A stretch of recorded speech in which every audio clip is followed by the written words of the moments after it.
A special meeting for Corvallis School District Board of Education for February 4th, 2021 is called to order. The first item on the agenda is the Pledge of Allegiance. Please, if you're willing and able, join me for the Pledge of Allegiance.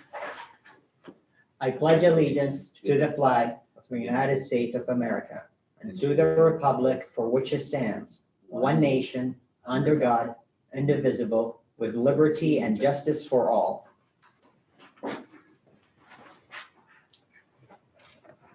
Welcome, everybody. We do have a roll call of all our board members, with the exception of Vice Chair Sarah Finger McDonald, who couldn't join us today for emergency reasons. So with that, I want to welcome our audience who are joining us. And for those who are listening to us, we do welcome public input and encourage it. The next opportunity for a public comment during a school board meeting would be in our next business meeting.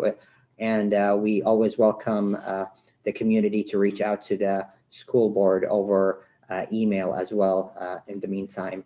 And Director Adams, for what reason you would like to be recognized? I'd like to move that the agenda, to amend the agenda to bring items 4, consolidated action, item 5, consolidated information to the front of the agenda. Would you like to seek unanimous consent on that? Yes, let's seek unanimous consent in the interest of our staff. All right, without objection. So as a clarification, what we just did now is we moved the agenda so we can act on the consolidated action material. We do have our staff team presenting material related to budget committee vacancies and bond items and approval for some early work and licensed personnel action. And we will do that first, and then we will transition to the work session related to the Promise Scholarship. With that in mind, I want to mention for community members who want to access the material that we will be discussing during this meeting, it will be available in the video description, and also it's available at the Corvallis School Board page on the district website. With this, does any school board member wish to pull out an item for consolidated action for a question or clarification or discussion?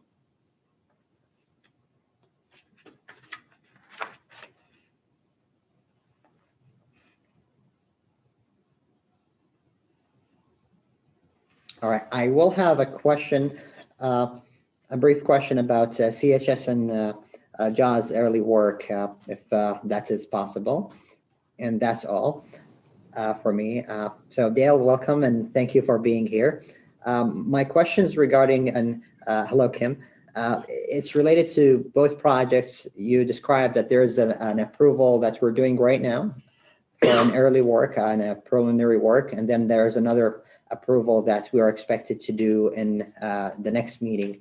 Could you briefly describe the difference between the maximum guaranteed price that we're going to approve right now and the one we're going to do in the next 2 weeks? Certainly. The first one is the CHS early work piece, and then that allows us to get mechanical contractor on board to help us meet our schedule obligations for that project. And then in 2 weeks, the full price will come in, and the project has already bid out to the entire subcontractor market, and it appears to be on track. And that's why we're comfortable in bringing this piece of the work to the board early, and that'll help us ensure success down the road.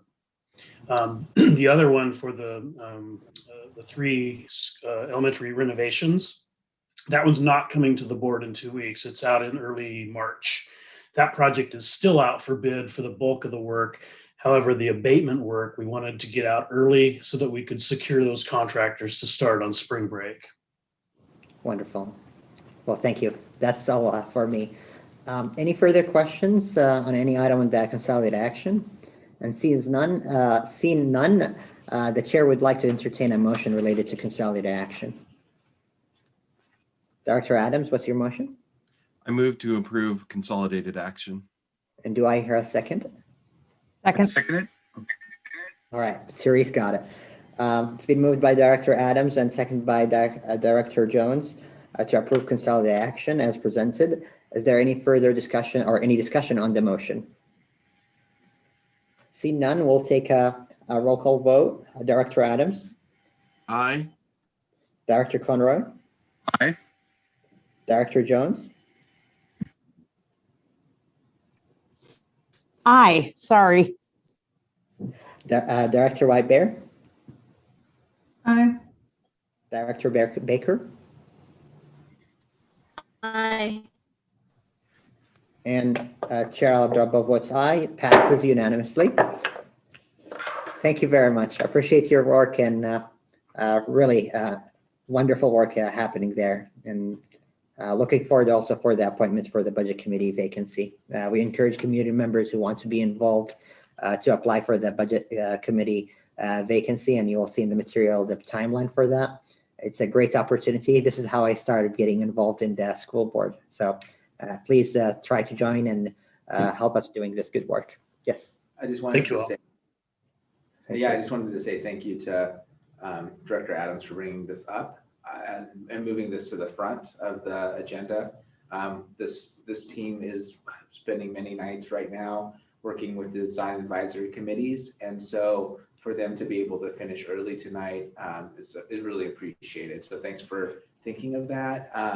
In the future, I think that we want to either look at their items coming forward as action items so that they can be adopted earlier in the meeting, or some other way that we sort of recognize the workload of this team right now and are taking that into account with our agenda. So thank you for doing this twice now, and I think that's this practice we want to start to take on.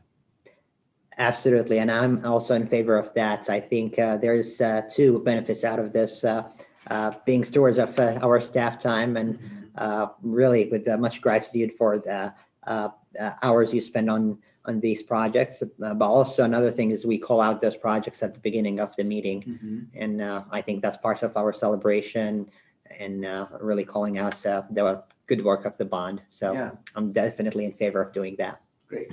Thank you. Thank All you. right, you have a good, and thank you so much. I appreciate it. All right.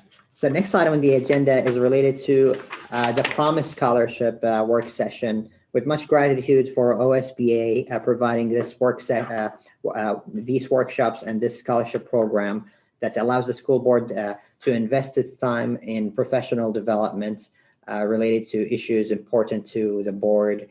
And at the same time, the board gets the honor to receive scholarship funds that can be awarded to students or recently graduated students.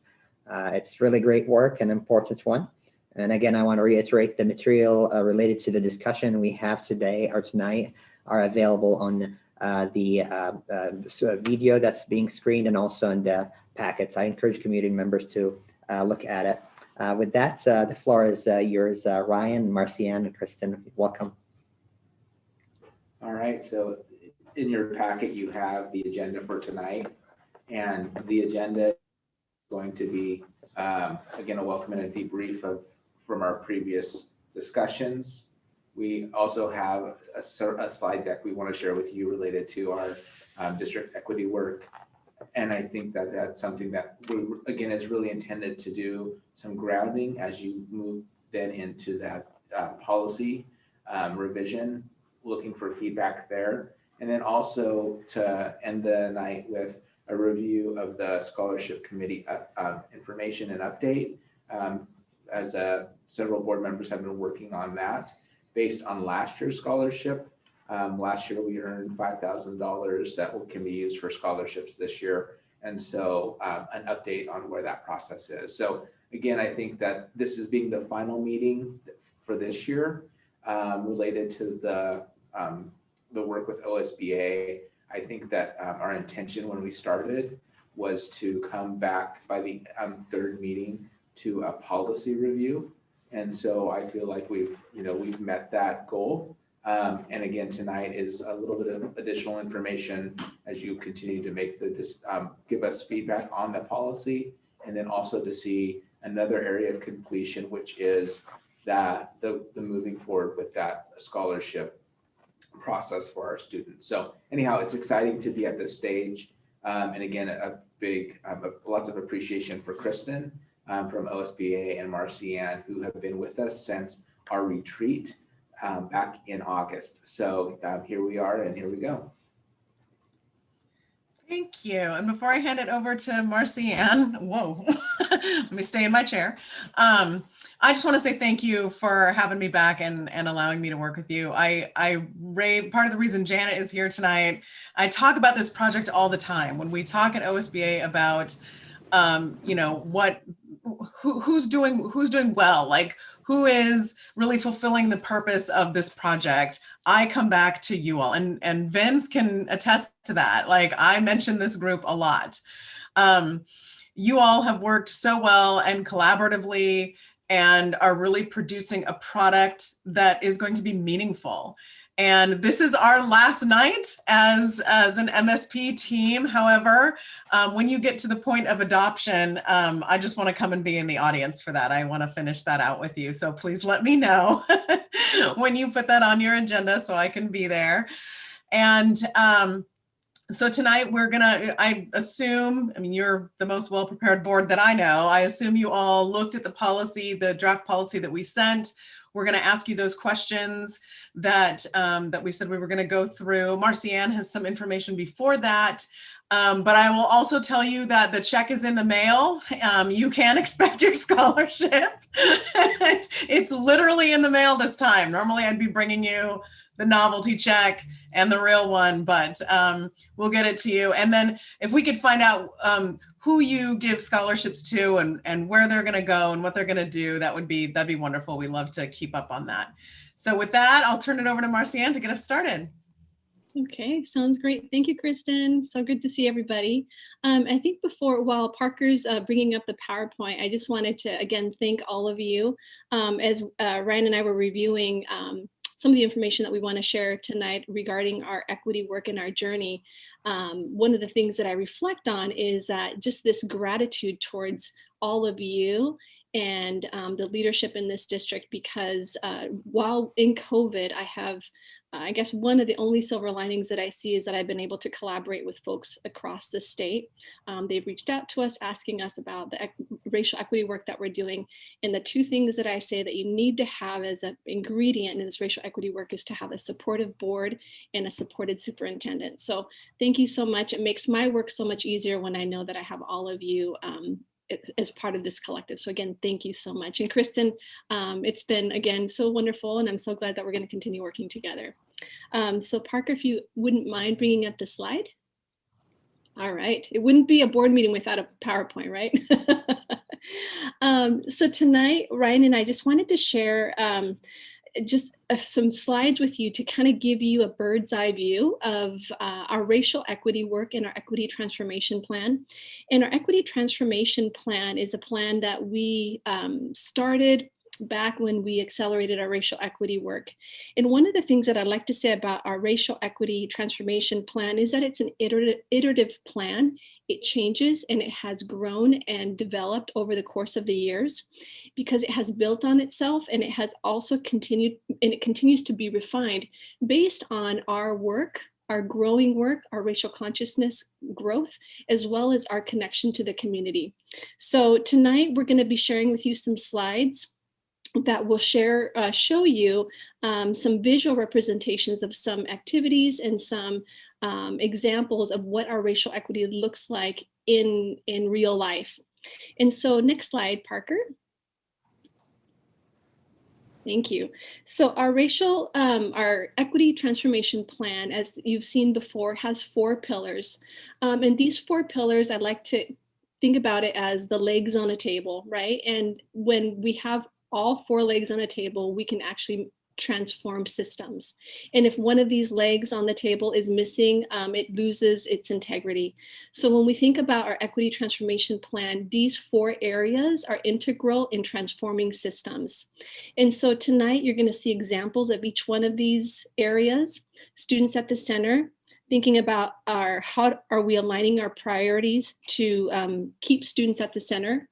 Equity leadership development, how are we building capacity of our staff in our communities, in their racial consciousness and their empowerment? culturally relevant leading, learning, and teaching practices. How are we creating rigorous learning environments for our students? And lastly, family and community engagement empowerment. How are we engaging our families and communities as partners in this racial equity work? And so in a second, I'm going to have Parker move us to the next slide. And one of the things that, I know this is kind of tiny, but we wanted to visually represent or show you what we've, some actionable items that have occurred since we amplified our racial equity work back in 2014. And recently, Ryan shared our graduation growth over the course of the years. And back in 2013 and 2014, when we amplified our racial equity work, if you're a Latino student in our system, you had a 50-50 chance of graduating. And so we can see by the growth in our graduation rates that it really has taken a village. It has taken a lot of courageous action in order to really improve the educational system and education for all our students. So you can see here some a list of some strategic and well thought out activities that we have done in the course of the years. And if you'll notice at the beginning, the first two to four items there, it's really about building. We spent a significant amount of time at the beginning really building the capacity of our staff. Our staff have participated and continue to participate in trainings that help them really acquire language, common language, to be able to talk about race, to be able to talk with one another, to be able to do some self-reflection. And we felt like this was really important as an instrumental, excuse me, and a framework for really the work that we're doing now. And one of the things that you'll see here is a couple of things that I wanted to highlight is the expansion of our safe students. This year, we expanded our safe student groups to our middle school, and then we hope to expand our safe student groups to the elementary level, which will be wonderful. Another area that I wanted to highlight is our equity training that has been propelled in other areas of our system, including facilities and technology, because one of the things that we believe is that every single staff member in the Corvallis School District is an educator, and it's important that we include all our staffs in these trainings. And then lastly, another piece that I wanted to highlight is our Aspiring Leaders program. And that's something that's underway this year. And we're excited to be able to grow and empower our staff of color to be leaders in our district. And that work is very exciting. And that's something that we are is underway right now. Next slide. Can I add a couple things to this? Yes, yes, please, Ryan. Two things. So, this morning we had the foundation breakfast. And going back to the data that Marcy Ann shared about our Latino students and their, basically the 50-50 chance of graduating back in 2012 and where we are now with 88% graduating and last year's four-year cohort and the year before that at 89%. So I feel like that's an area that as you see this work, you also see some of the outcomes. The same thing is true of our students graduating with the seal of biliteracy. That number has also gone up significantly over the last several years. So you also saw a graphic of that when we talked about our Equal Opportunity Schools, or EOS grant, when CHS and CV presented, and you saw the number of our students of color in advanced placement courses as well as our white students, and you saw how the growth for our students of color has an overall impact on the overall group of students that are in our school. So there are lots of examples in our data that are showing how this work is playing out, which is exciting to see. The last thing I'd add is that our, while it says we have an equity transformation plan that is a year-long plan, really that it's a plan that has continued to grow and evolve. It's been iterative, as Marcy Ann said. And as I think about that plan, it really goes back to those four foundational pieces on the previous slide. The leadership development, students at the center, culturally relevant teaching. Those pieces for us have really been paramount, and they've also continued to be the focus. As we've thought about new initiatives to bring forward, we're continuing to think about how do those fit within those 4 pillars, and are there specific pillars that need additional support? Are they strongly in place, and we need to look at other pillars that need more support? So we've been thinking about that strategically, where are advancements, and making sure we're making advancements in all 4 of those areas. So it's been exciting to see, and this is a graphic that we've shared a couple times now, and I really like to see it and look at it, because it does really show our progress in terms of what projects are happening now versus early on in our work, the growth and development we've made as a district. Thank you, Ryan. Well said. You know, and I know that the title in this slide says, if we can go back 1 second, Parker, the title in that slide says Corvallis School District Equity Journey. And we talk a lot about in our district that this work is not a sprint and it's a marathon. And one of the things that I wanted to add to that analogy is that it's actually a marathon, but it's also a relay race, because we want to honor the work of those that have done this work before us and really build on the work that has happened previously. So this is a journey that continues, and we are just really excited about the things that we're seeing in our schools and in our district. Next slide, Parker. So in these next slides, we, you know, like they say, a picture's worth 1,000 words. So we wanted to highlight some pictures that are connected to our equity pillars, our equity transformation pillars. And this first one is a picture that highlights students at the center. And this is our safe students. And when we were in person, we would meet in the room that you're in right now, Ryan and Sammy, and we would come together once a month with these amazing high school students and really lean into a lot of amazing work. The students just have so much to say, and we have fortunately been able to continue to meet as a safe group, even through comprehensive distance learning. And so here, this is the picture to show these amazing students, and also to highlight Malia. Malia was at the Corvallis Hands Across Corvallis breakfast last year. And she is really a beautiful example of a student that has really found her voice and has been empowered through a program such as SAFE. Next slide. This next slide is connected to our leadership development and also our community engagement. And this is a picture that was taken a little while ago. It's our Delta family. And I know Delta members and leaders have come and presented at some of the board meetings. And in this space, what I appreciate about this group is that this group has really been a critical partner in our racial equity work. And we have come together and continue to come together once a month to really engage in racially conscious collaboration. And you'll see in a couple of slides coming up just the critical aspects that this group and the work that they have done to really help us transform and reimagine some structures that were that really weren't working for their children. And so this is a beautiful picture of the group coming together once a month and celebrating, but also doing some critical work. Next slide. In this picture here, this is on the left is a picture of Angel Harris and Denise Tuffin, and they engaged us in this was during Black History Month 2 years ago or a year ago, and we were able to lean into some pretty critical information.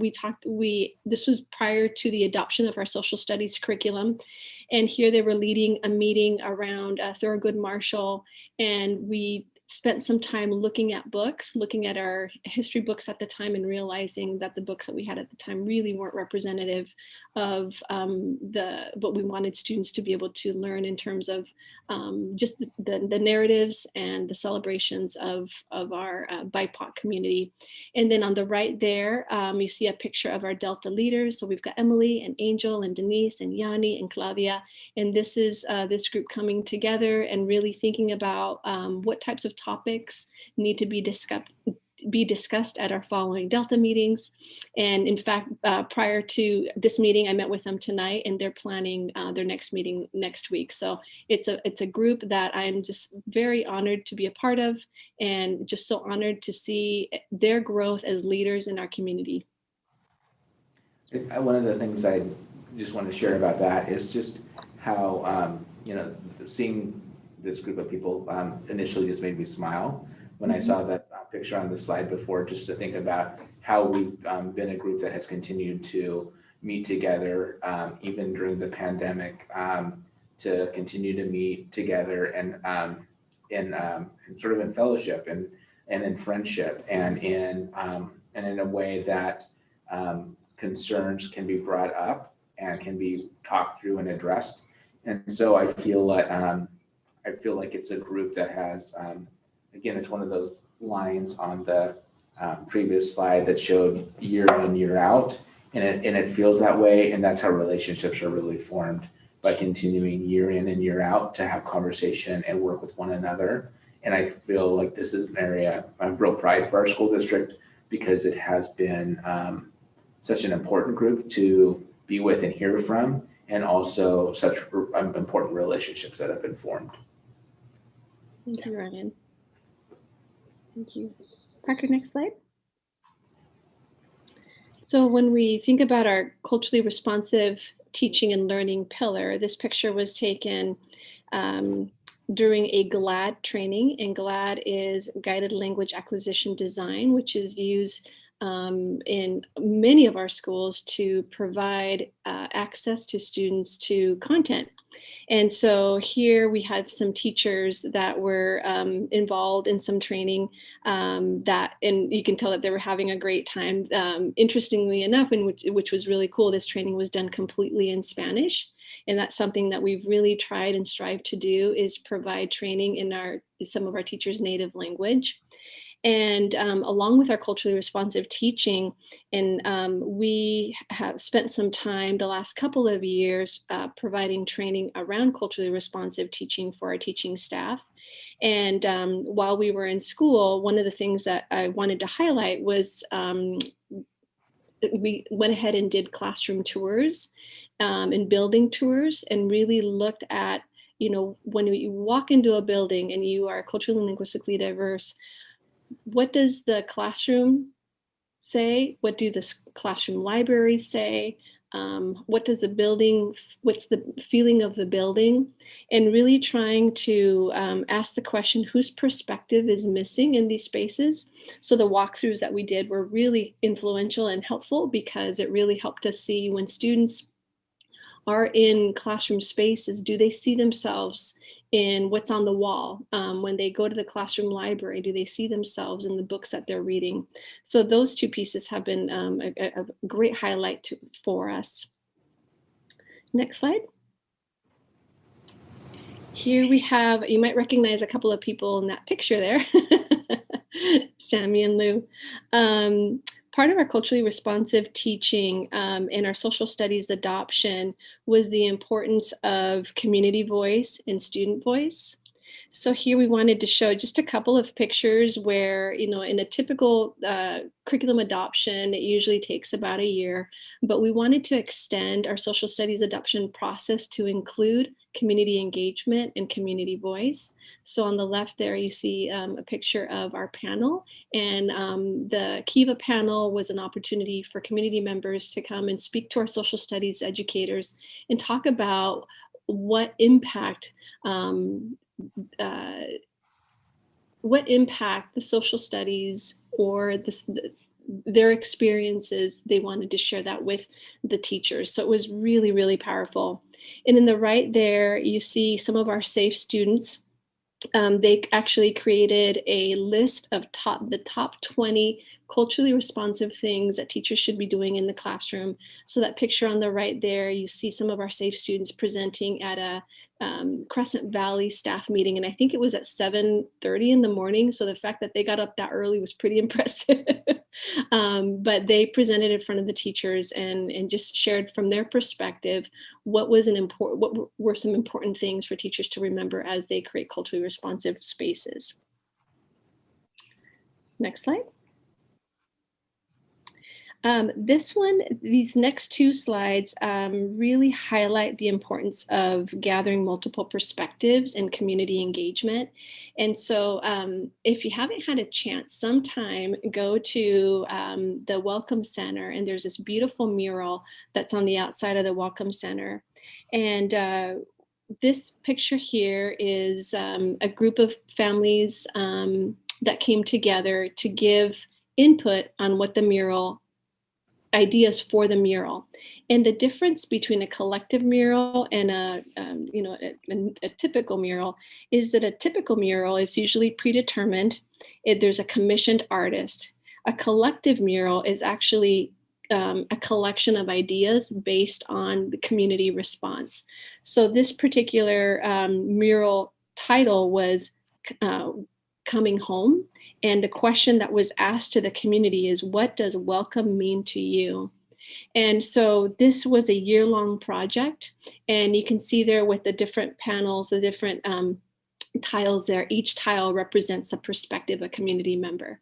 And so when you get a chance, check it out. It's a beautiful mural that's right outside the Welcome Center. Next slide, Parker. And again, this is another meeting that occurred when our artists were collecting perspectives from our community. So there they are making, they were sketching some things, but also breaking bread together and being in community. Next slide. And then this one's pretty awesome. This was wanted to share with you equity in action. And I know Ryan spoke about the design advisory groups that are happening. And this picture shows our group of Delta parents that had originally, they had spent some time talking about what conditions do they need to be present when they are in a meeting, right? And one of the comments I remember one of our Delta members said is that, I want to be able to show up to a meeting and not leave my identity at the door. And so we spent some time talking about what those conditions would look like. And so with the support of Melanie Quimps from the Wanaha group, we created this equity look-fors. And these equity look-fors are 8 look-fors that provide facilitators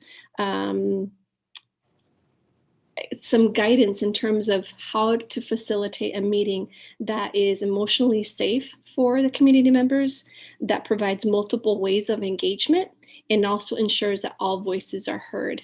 The beautiful thing about these equity look-fors is that they continue to be used in our DAC meetings and in other meetings as well, PTO, PTA meetings. So we're excited about just the use of these equity look-fors because they are a wonderful way of reminding folks and creating spaces of community that provide emotional safety and engage our community and in multiple perspectives.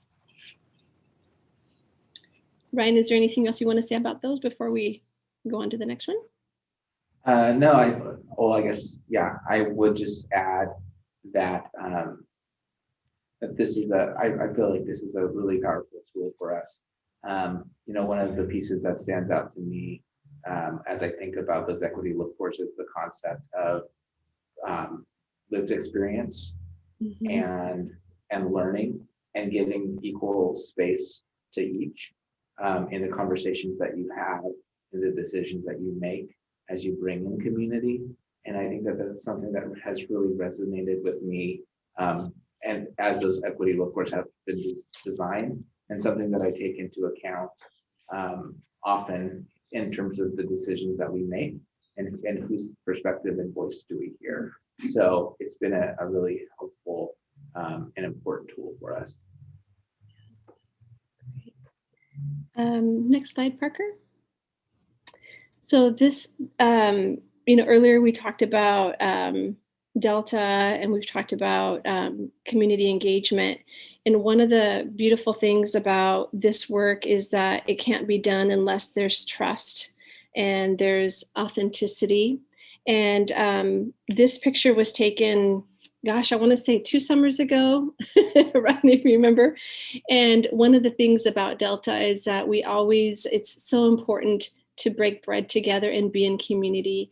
And so this picture was taken in the spring.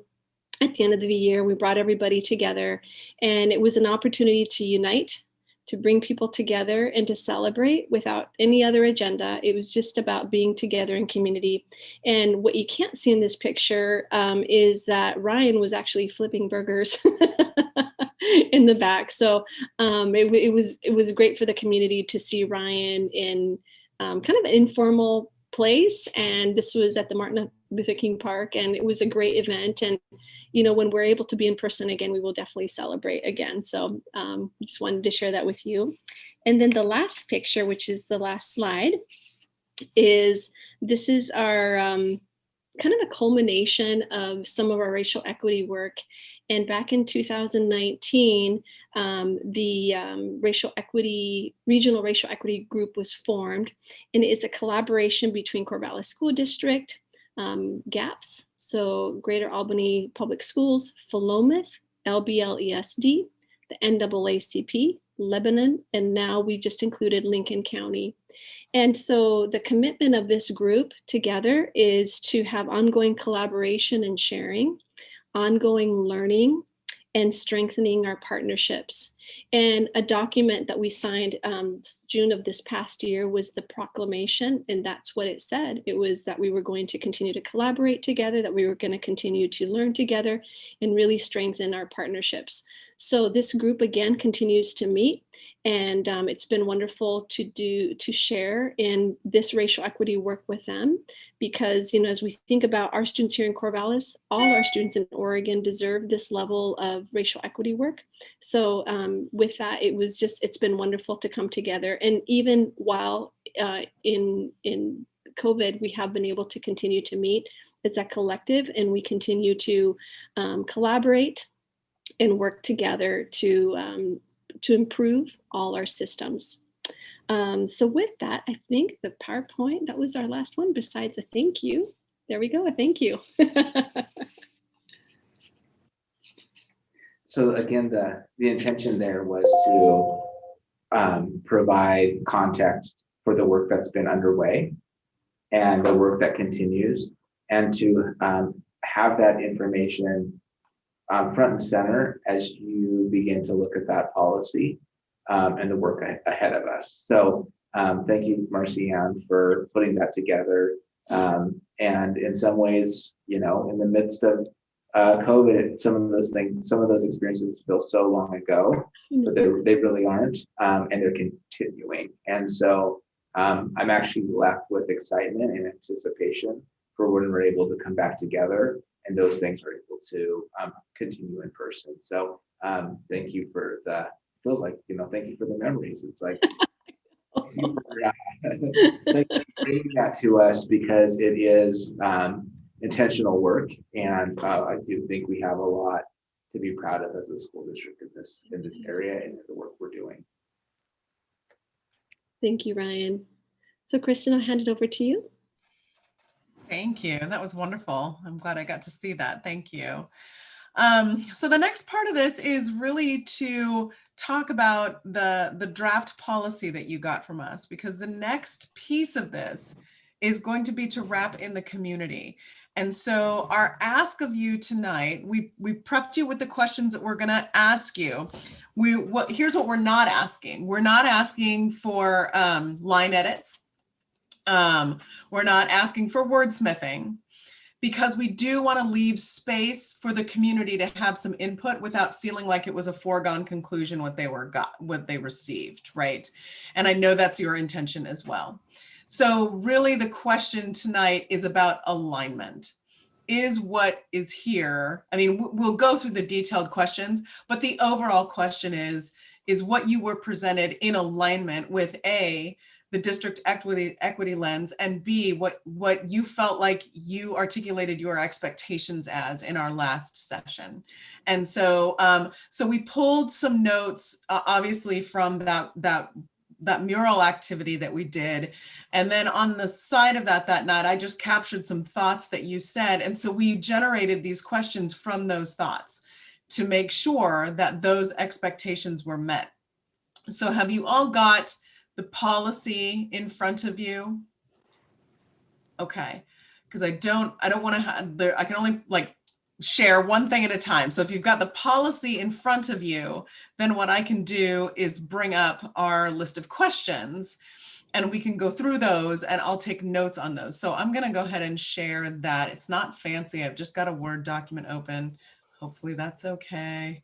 And so it's the same thing that we sent you earlier. In general, let me ask you first, before we get to these, what were your overall thoughts about what you were sent? Remember, without like line edits, but what were your overall impressions about what you were sent?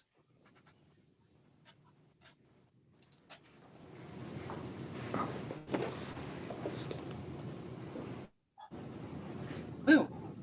Lou? I noticed that, I noticed that it focused on racial equity. So it like shifts the lens that we would use to read the document and the approach we would take. So that was the main thing that is that the kind of feedback you're asking for at this?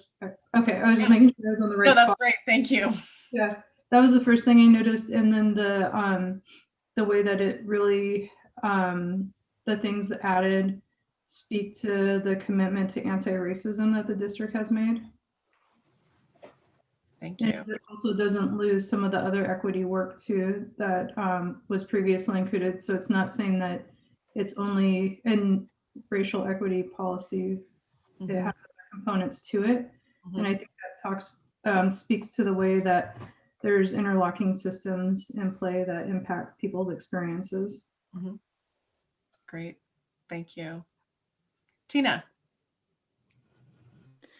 I noticed that there was focused and direct language so that we know exactly that we're addressing racial disparities and racial injustice with looking at it with the equity lens and a racial equity lens that we needed. Great. Thank you. Vince. So I really like the new edits. The first thing I noticed was, of course, that it's definitely shifted to a racial equity reference frame. But what I really appreciated most was that I understand why this document exists. The previous iteration of this was really a technical document. This really explains where we're coming from and why we have this policy.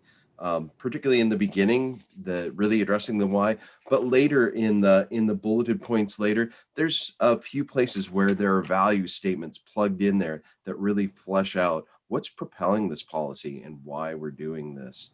And I think that's really helpful. That's helpful for us. It's helpful for the public to understand what we mean. And it's super important for our staff so they understand what we mean by what we're doing, why we're doing this. Thank you. Therese. Thanks. So in general, I felt similarly to what Vince just said. I feel like the purpose of the document, what it's here to do, feels pretty clear to me. I won't repeat things other people already mentioned. So there are a few places where I felt like there is really specific reference to expand the idea of what we mean by inclusion. I'm specifically thinking about calling out the idea of, or calling out the individuals whose first language may not be English. That would be an example of places where I feel like the language got more precise and zeroes in a little bit more deliberately on what the purpose of the document is and what it's intended to convey. There are a couple of places where I think that I hope the community will bring perspective to help the language be more specific to what something means. I'm really thinking about culturally responsive, for example, as a phrase that I feel like has a lot of range of potential interpretation. And so I hope that's an opportunity for the community to help us to drill down a little bit more when we say culturally responsive in this document, what do we mean? So that sorry, my dog wants to participate too. Just so that we can sidestep any potential for language that is, really, what am I trying to say? Vague enough that we can't really be certain that we've done it. And so putting a little bit more behind some of those phrases, I think will help the community to own it. So anyway, that's not a criticism. It's just an area where I see potential for the community to help it take more shape. Absolutely. Thank you. Jay? My reactions are similar to what has been expressed. I had thought that we talked about last time that we would retain the title educational equity and have racial equity as a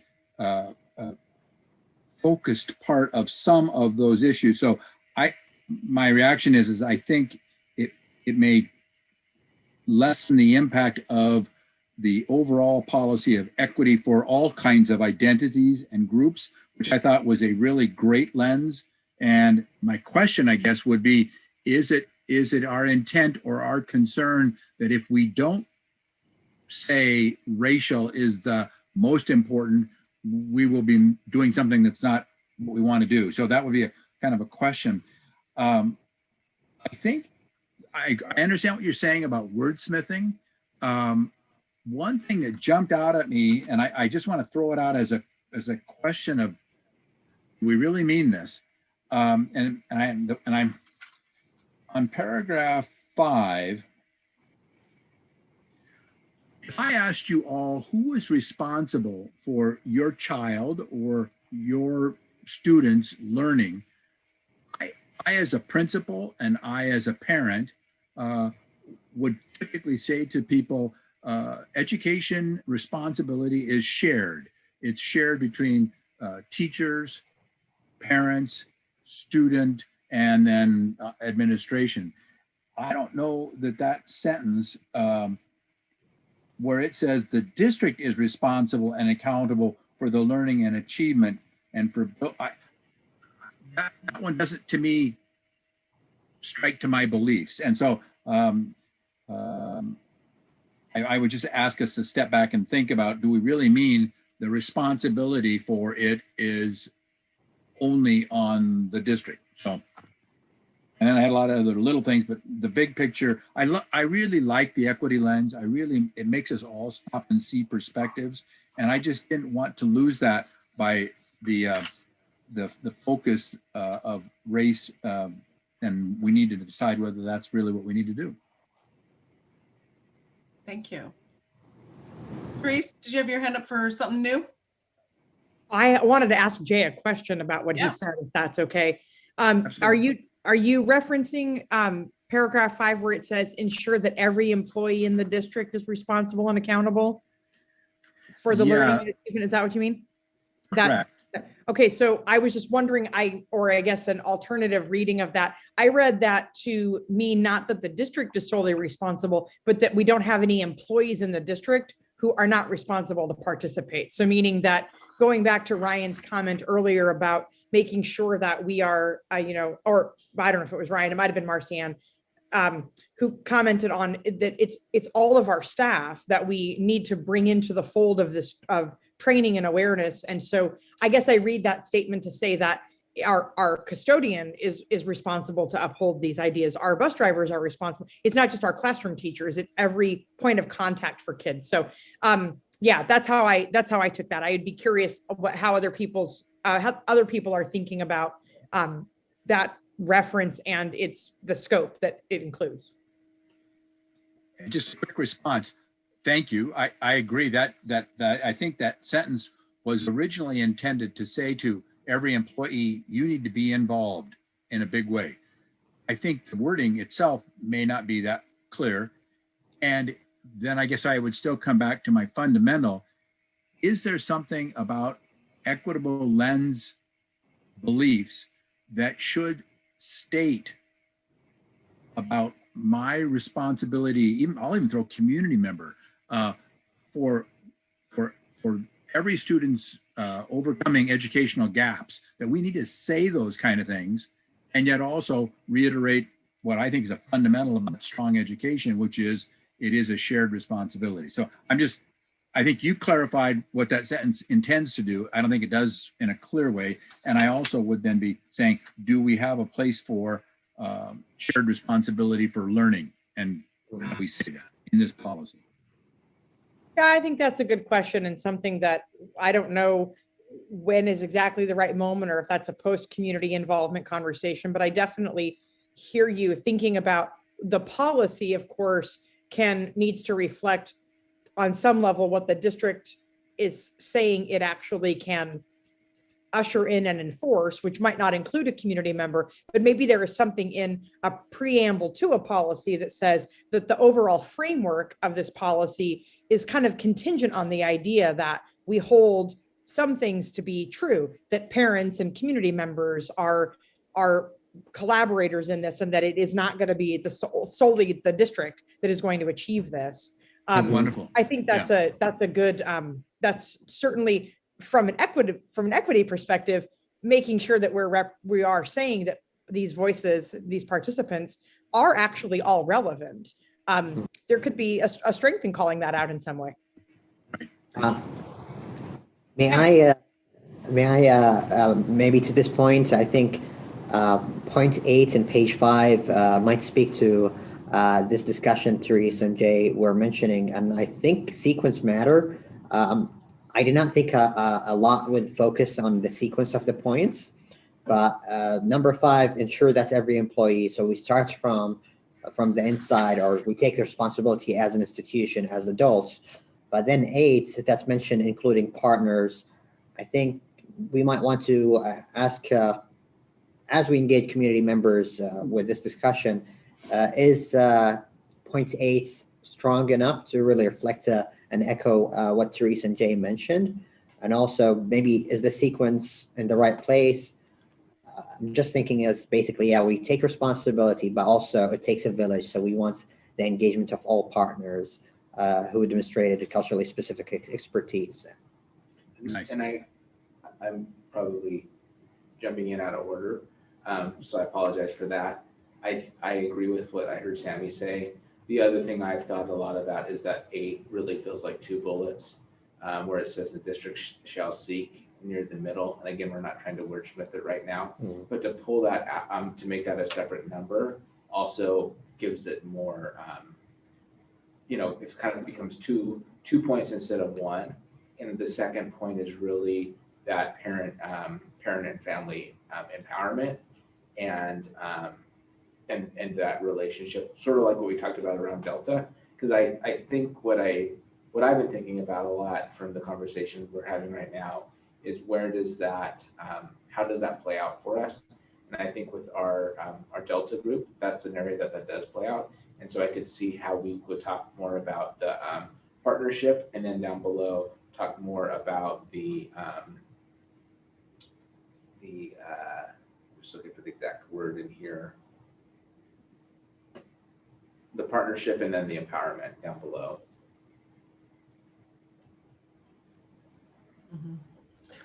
And these community pieces that you are pulling out, and where there is shared responsibility, where there may not be, et cetera, might be really good questions for that community feedback piece. Where do they want to see themselves represented in this as participants in their child's education? So, not that is being overlooked, but I wonder with this feedback, if then, staff goes forward to the community and says, part of the board's feedback was this, what are your thoughts about including yourselves as active partners in this? So I think that's a great point to raise, and one that would be good to carry forward into that next process. Lou, you've got your hand up.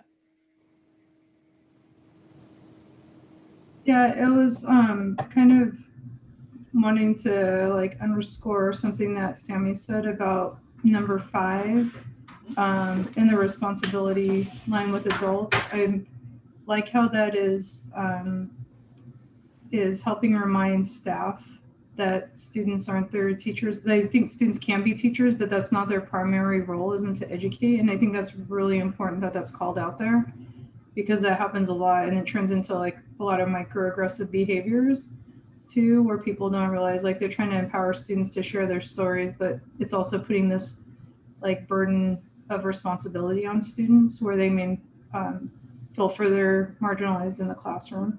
And so I appreciate that that's really pointed out. One of them that, and also what Ryan said about splitting number 8 makes a lot of sense too. One, because it's really long and I think it has different like intents behind it, the 2 different sections of it. I'm kind of curious about number 1, with that one, and thinking about how it almost frames it as historically underserved students are kind of maybe perhaps a burden, or that it's partially on them for needing specialized programming. And it's just maybe how it reads to me.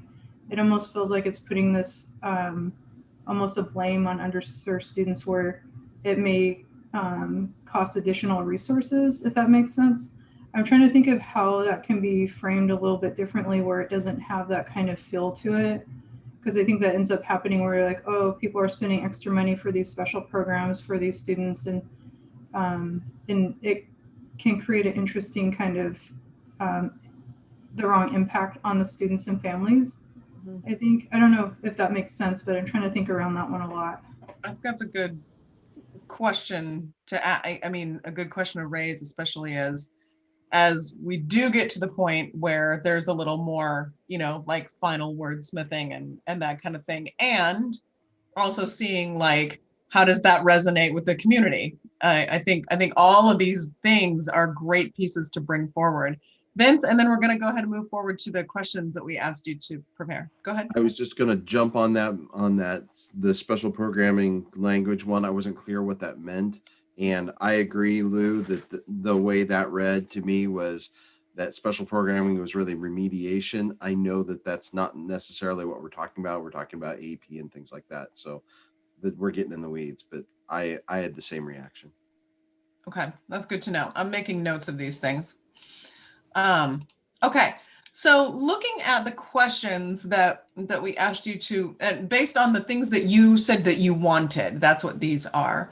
And of course, we wanted you to look at this against the equity lens and see, does it align? So in general, did you find that this draft policy, again, it's not done yet, but does it in general align with the objectives of the equity lens in your mind? Sammy? I believe so, yeah. I think it does. One thing I'm wondering about, and it's part of a couple of questions in the equity lens, mission and vision, aligning with the mission and vision, is if we want to communicate this policy to someone, a member of the public, 2-5 years from now, and they might ask us, why did you do that? So probably I think I might be answering a couple of questions here, number 1 and 2A. So I apologize, but I think they're intertwined. Here's what I would say, and I want to have an affirmation if what I would say is really consistent with what we're doing. And number 2, is it's really telling there that. So I would say racial identity has been the common denominator for every fraction in the equity gap, meaning no matter of the socioeconomics or gender identity or other identities, race has been the strongest predictor. So when we tackle racial equity, we are actually tackling all other dimensions of inequities more efficiently, and also treating the root causes and common factors of inequities because of how severe our systems has been impacted by racial disparities. And that's why we're focusing on this work. So I think that's the number 1. I'm trying to answer does it align with the vision and mission? And I believe yes, because of what the data is telling us and the belief in this. And I'm going to jump really quickly, briefly, and we can talk about more. 2A, I'm wondering if what I just said is accurate representation of what we're doing. And if it is, I would ask myself for question 3, would the community interpret the language the same way I interpret it? Because I want to acknowledge I'm in the process now, and I want someone who could read the policy 5 years from now can articulate the same thing. So the why part, is that what you're asking? Like in your mind, it does sufficiently articulate the why, but what would it look like from another lens? Is that what you're saying, Sammy?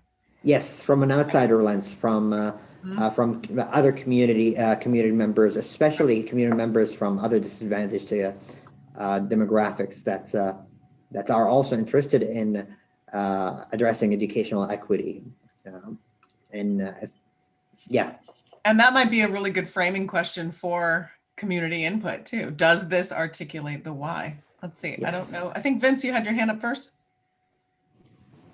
Yeah, Sammy just surfaced probably the biggest problem that I see with the document as it is right now, in that we are isolating race. And I think in the dominant culture, isolating race, talking about race, exploring race is not polite conversation. It actually is amoral in the dominant culture. We don't talk about race. But here we are talking about race, and I'm not saying that we shouldn't. I'm just saying that we should get what Sammy just said into this document, why we're isolating race and how we're operationalizing our equity work, orienting it that way. The other thing that the question you asked is, does this align with our vision and mission? And I would say, yes, it does. But I feel the board moving past our vision and mission statements. I think that this conversation that we've had over the last 9 months is really moving us past that. And so I think when the board comes back to its goals and its strategic documents, I think we're going to need to really dig into those, because this is moving us past that. Mm-hmm. So just to make sure that those things are aligned. Mm-hmm. Great. Don't know who was next. Lou, you want to go? I don't know if I was next, but sure. I didn't see who was next either, or what I said it was you. But yeah, I kind of feel like I'm not in alignment with Sammy and Vince on this one, in that I think it does explain the why very clearly. To me, it does anyways, but it might have to do with some of my other backgrounds in everything, and like with critical race theory and stuff, and that might be why I can see the why.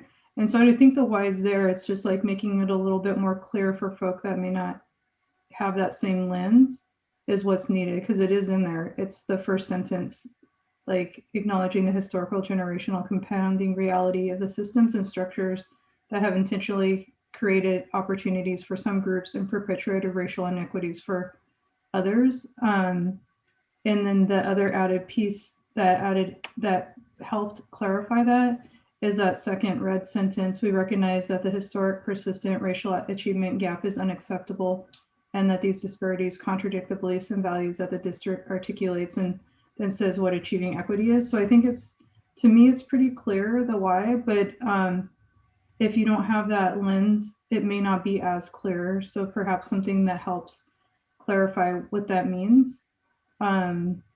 Yeah, that's the main thing. There was something else I should have wrote it down better, but yeah. That's great. I do think that there's a lot of yeses in these questions, though, like things being sufficiently addressed, like G, and then the E, because it definitely takes a systems approach. And I do agree with Vince that race isn't talked about. And I think that makes a lot of folk uncomfortable. And sometimes it feels more comforting to lump race in with everything else instead of talking about it specifically. And so I think that's where A lot of times there's a disconnect with talking about the impacts of racism and white supremacist structures that impact people of color, where it's equated with other types of oppression when they're not the same. And that's where I think sometimes it can be felt a little bit easier to push things together, where this is specifically trying to pull it out. And so I know it can be hard, but it's important. Okay, that's all my airtime. Yeah. For now. Yeah, I was gonna say for now, not for the rest of the meeting. Jay. Tina, go ahead. We haven't heard from you. Tina, go ahead. Thank you, Jay. So I'm just putting together some of my thoughts, and they might be a little scattered. As a trans non-binary individual, I see the why. And working with marginalized populations in advocacy work that I do, it's very clear, and like Lou stated that in the first sentence, there's our why. And when we start addressing racial inequity in our educational system and the structural racism, when we start addressing that, that's when the rest of the injustices will be start to be addressed.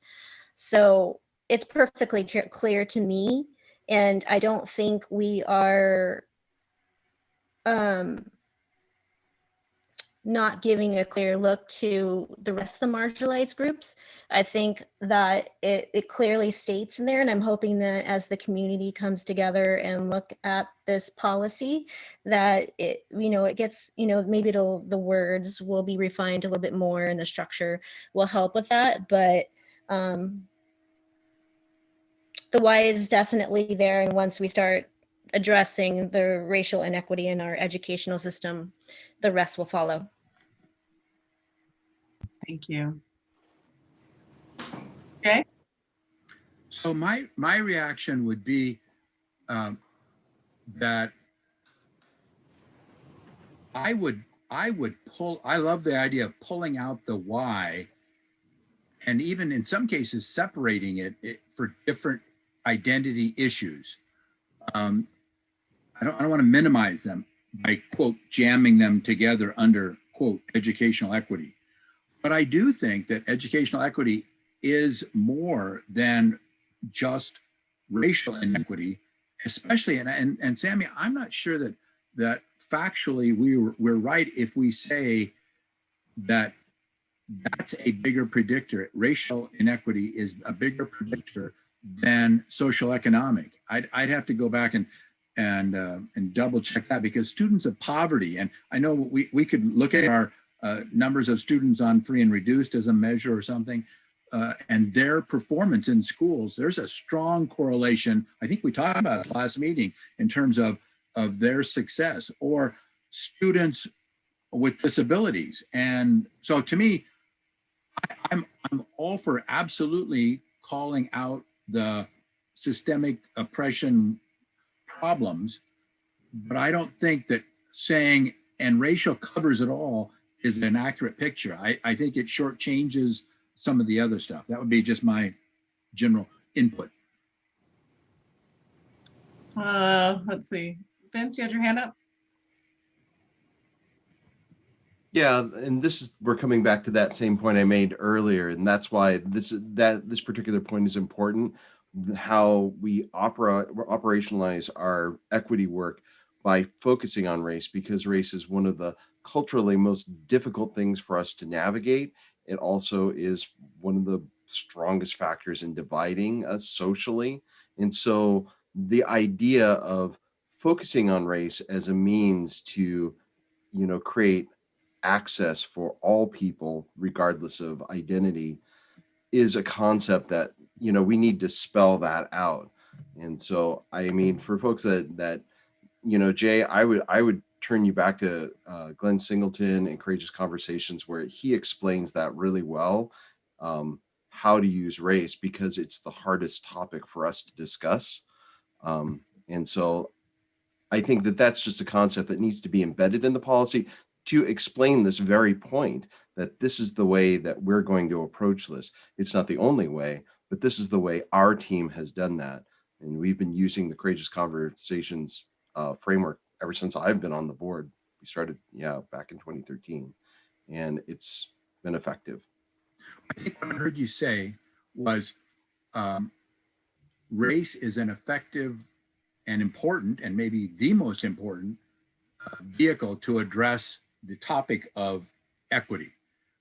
Why can't we say, equity is absolutely important and gaps in achievement are absolutely important, and the board say it in these words. Otherwise, I think community is going to say, just like the email we got, the board, why did you guys just focus on or spend so much? And I think if you make a paragraph that says the board believes that racial equities is a, whatever you said was a key avenue or a, I don't know, I would put it in there in those strong words. Otherwise, just assuming that everybody know it, I'm afraid we're going to get a lot of pushback. So a succinct way to say it is to say that we know that if we can address disparities across racial lines, we can address all the other disparities at the same time. Something like that. I think you could easily say, and I know this is not about me, but research shows that all else being equal, race is the biggest predictor. I think you could easily say that, because the research shows that race is the single biggest predictor of success or failure in school, this is why we're advancing that. And there is research to back that up. I'd like to see that. That would be really helpful. And I think that's a great, what would you say, intro. Let's see, Sammy, were you raising your hand a little earlier? I want just to mention what you just mentioned, Kristen. Parts of the Courageous Conversations training are probably beyond diversity. One of them that I attended with the district, I still remember the bar graph that shows income and one element of student achievement, which was the SAT. And if we remember our conversation with Lou, first conversation with Lou during the appointment, I'm not going to critique the SAT as a credible predictor, but one example of a student's achievement. And it was so glaring where you see the equity gap regardless of the income of the parents. If parents are doing more than 6 figures in terms of income, or there is poverty, you still see that Black Native students are underachieving white students, and that's the time where I just felt like, yeah, exactly. There is this common denominator, and if we treat that, we will at least address most of critical parts of the other aspects of inequities. But I wanted to just echo what was just mentioned. Referencing this research would be important, and I think it will be a message for the board 5 years from now, maybe 100 years from now, if someone comes in the lens I came into the board with and say, wait a minute, maybe we need to address another inequity, or maybe we need to address all inequities. This paragraph mentioning and referencing the research would tell them, look at the data. If 100 years from now, this is not true, then look at the data and change your mind. But until we reach that ideal, we need to lean on what the data is telling us, that race continues to be the common denominator for decades. And we hope we can treat it soon, but probably this is how we can treat it soon, if we can treat the common cause and common denominator of why we're not addressing the equity gap. Thank you. Lou? This time I'm watching. I know who was in what order. I was going to say the same thing as you, Kristen, with like the research piece. Like, it is like unquestionable that is race is a huge, is the biggest thing. And I do want to go back to what I said in my previous one and just say it in a shorter thing, is the district made a commitment to be anti-racist. And I think that that needs to be remembered when we're developing policies. And this is one where, because of the way that racism is experienced and impacts learning, that this shift in this policy can have positive ripple effects for all the other layers of oppression, all the other systemic things that are in place, using the racism as a starting point. And it really aligns with that commitment, a commitment to anti-racism. We're going to have a not commitment to that as a district in order to not continue to do that work. And so if we made that commitment as a district, that doesn't have an end date. Like, anti-racist work is part of what we're doing as a district at this point. And we made that commitment. And unless it changes at some point where we're like, we feel like we don't need this commitment anymore, then I feel like we would be able to shift things. But I think that a lot of it comes back to that commitment for me, and always centering that and remembering that that's about action and how can we implement those actions within our policies. Thank you. Tina? I just wanted to follow up with Jay's comment. So I do work with a lot of underserved youth, and I've had a very deep conversation, and this is going back to lived experience. I had a deep conversation with a student of color who intersectionally falls into many of the marginalized and underserved populations. And the student, we talked, and the student said that the first thing that is noticed is my skin color. It's not my gender identity. It's not that I live in poverty. It's my skin color. And historically, we pathologize in the educational system our students of color and their skin. So once we started addressing that, and we continue our anti-racism work, the rest will fall in line.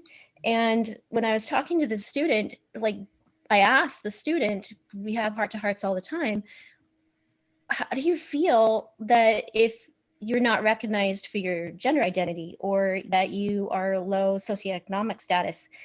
And the student said, well, first, because I can't change my skin color, I need that to be addressed first. I need not to have my skin color pathologized. And I need the policies to reflect that. I need the work to be done in the educational system to reflect that. And I believe that's pretty deep. That's telling me that once we start recognizing this within our district, work on our each of us individually and as a collaborative group, work on anti-racism work and develop policies, we'll get there. Thank you. Therese, and then I'm gonna keep us moving through the questions. This is great though, as always. Thanks, Kristen. I appreciate your commitment to keeping us moving through anything. So I really agree with many of the things that have been stated. I would like to just point out that when we look at it's not just education, when we look at any issue that we would consider to be, structurally problematic, whether that's housing access or healthcare access, it doesn't matter what the topic we are looking at is, we always find that race is significant. If you look at the zip code effect, right? So we talk about, well, how much can you predict about a person's life outcome based on their zip code? Oh, shockingly, you can predict with very high accuracy what's going to happen in a person's educational attainment, in their lifetime earnings, their relationship status. Zip codes are really powerful. Why are zip codes so powerful? Because they're tied to these neighborhoods, these opportunities. And what is the greatest segregator of our neighborhoods? It's still not economics, it's still race. And so if we're talking about housing, you're talking about race. If you're talking about healthcare access, you're talking about race. So I think what stands out to me about the need to call out race is that we can create a policy that addresses socioeconomic disparity. We absolutely could make that policy. And we absolutely would see some people benefit from that. The problem is that we would only see poor people benefit from it. The problem is that with race, we're not going to catch in a policy around socioeconomic issues, we're not going to capture those individuals of color who do not need the supports provided in a policy related to socioeconomic status.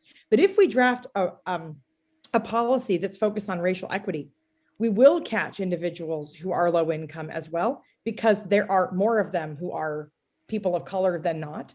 And so we'll catch them and we'll bring the others along too. And I think that's the whole idea, is that you don't make a policy that the district says, well, now all the kids of color don't have to pay for sports. You say we need sports to be more equitable. Who can't get into our sports? And we see, oh, our children of color are underrepresented. What else might be going on there? And then you lift that barrier, and that barrier goes up for everyone that applies to. But we can't address issues of race if we don't make race a focal point, because if we make anything else the focal point, race will not be called out. And so is it sufficient to just have a racial equity policy and never talk about socioeconomics? No, it's not. That's another layer of conversation that we have to come and have. But we can't have that conversation meaningfully and productively until we have laid this very strong foundation of a commitment to anti-racism. And so I see them as not exclusive, but I just see them as scaffolding. And if we have to pick a foundation to build on, race is where we build it. Because if we don't, we're going to be inverted and we'll topple. And we don't want the top to be heavier than our base. And our base clearly points to, we must address issues of race first, because every other area that we are concerned about can sit on top of a foundation that addresses race, but it will not work the other direction. So that's what I don't even want to say that's what I have to add. That's my way of framing what I think we've been talking about. I have no idea that it actually makes a new contribution to the conversation, but I'll leave it at that. Thank you. Before we move on, do we need a break? It's been about 90 minutes. Does anybody want to take a small break, or do we keep going? I'm gonna keep going. Keep going. All Okay. right. Although, what does the thumbs up mean, Lou? Do you want a break? Saw that. It's okay. It's fine. It'd be nice to have one after the next round, maybe. Conversation. I'm gonna say a break would be good, because it's not been 90 minutes. For the rest of us, it's been 2 hours and 30 minutes because we had our meeting prior. So then you need a break. I think the break would be great. Let's take a 5-minute and come back. What, 8:02, 8:03? Thank you. You Yes, said sounds good. that was funny, because you said we'll take a 5-minute break and come back in, and I was expecting you to say 5 minutes. That's what I was waiting to hear you say. Anyway. Time.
I can't tell. Therese and Tina, are you with us?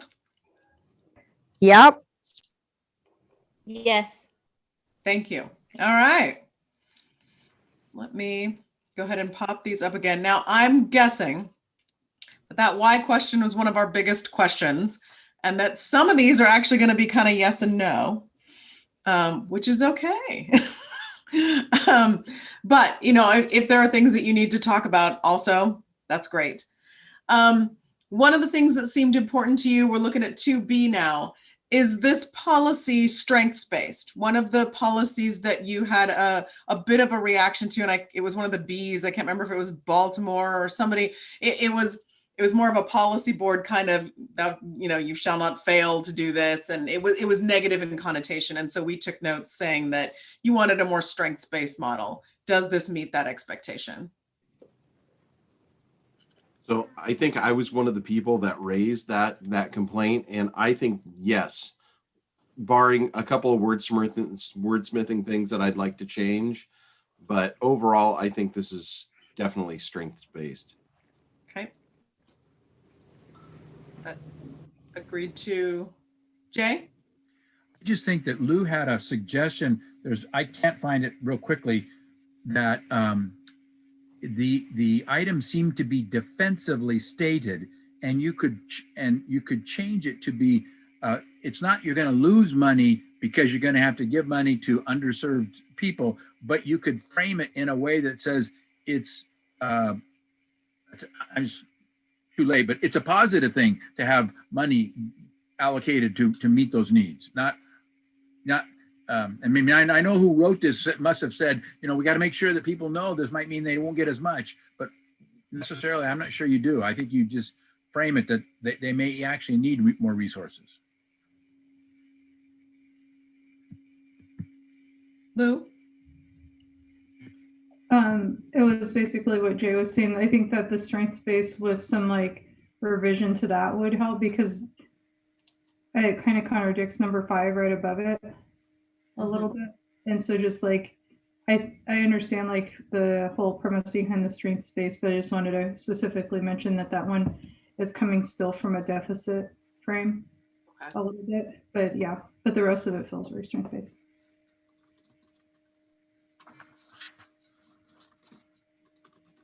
Okay. Great. How about this one? You wanted this policy to be ambitious and enduring. Ambitious as in not just meeting the letter of the law, but being bold. Does this meet that expectation?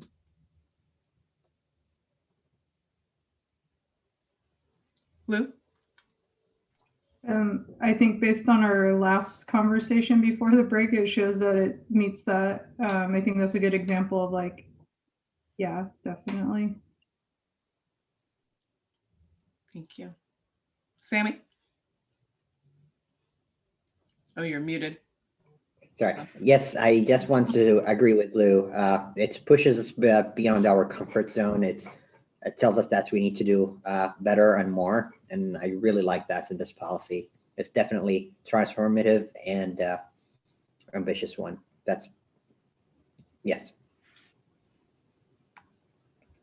Thank you. Any other thoughts or agreements or disagreements? Okay. I agree. Okay. Does it encourage allocation of resources where they are needed? That was an important component in your discussion.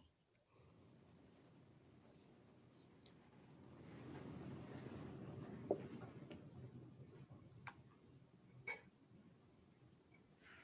are your thoughts on that?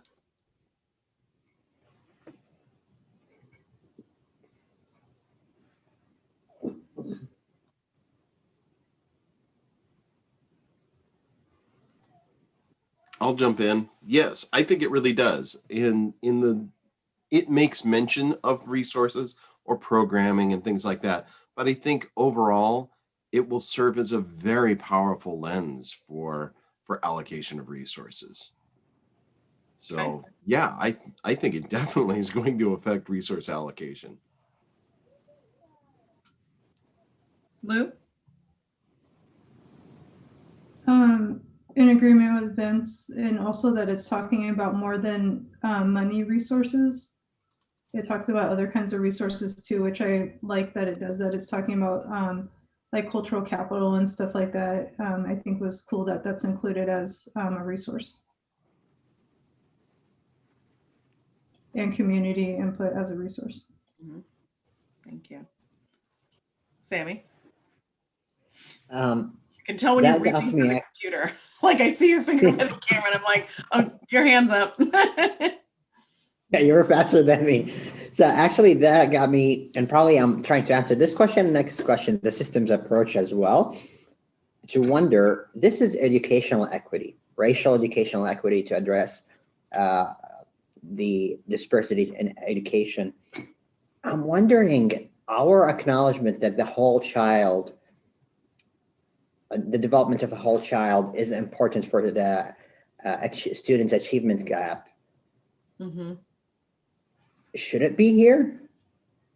And when we started talking about resources, I thought about, yeah, resources here, we're talking about programs, curriculum, support facilities, education, and other educational resources.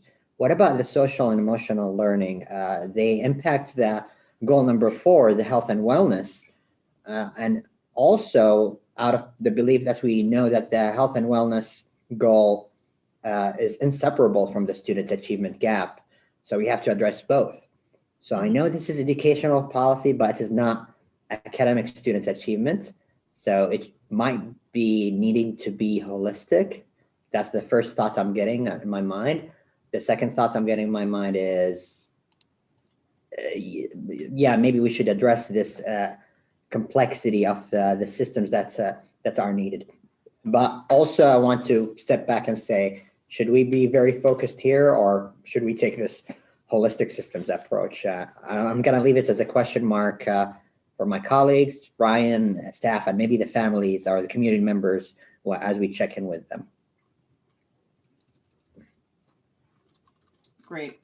So that sounds like that's moving that on to E, which is, does it take a systems approach? And so there's a question there about, does it, should it more take a systems approach? Any other thoughts on the systems approach piece? Yeah, I mean, it speaks to actions that the district will take on a variety of levels. So I think systemically, and I was thinking, when I was considering this question, I was thinking in institutional terms.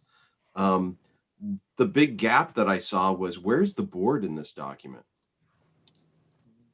And I mean, check me here, I don't think the board is mentioned once. And so I'm wondering, where is the board? Where is our accountability to educational equity? What is the board? How are we going to participate in that?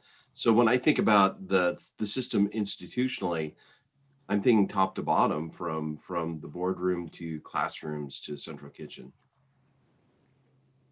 Mm-hmm. So that was a gap. I don't have an answer for that necessarily, of where the board, how the board should show up, or what we're committing to. But I think that there needs to be some codification of the work that the board is doing, particularly this year, and perpetuating that and embedding that in policy and holding ourselves accountable to this work. Jay?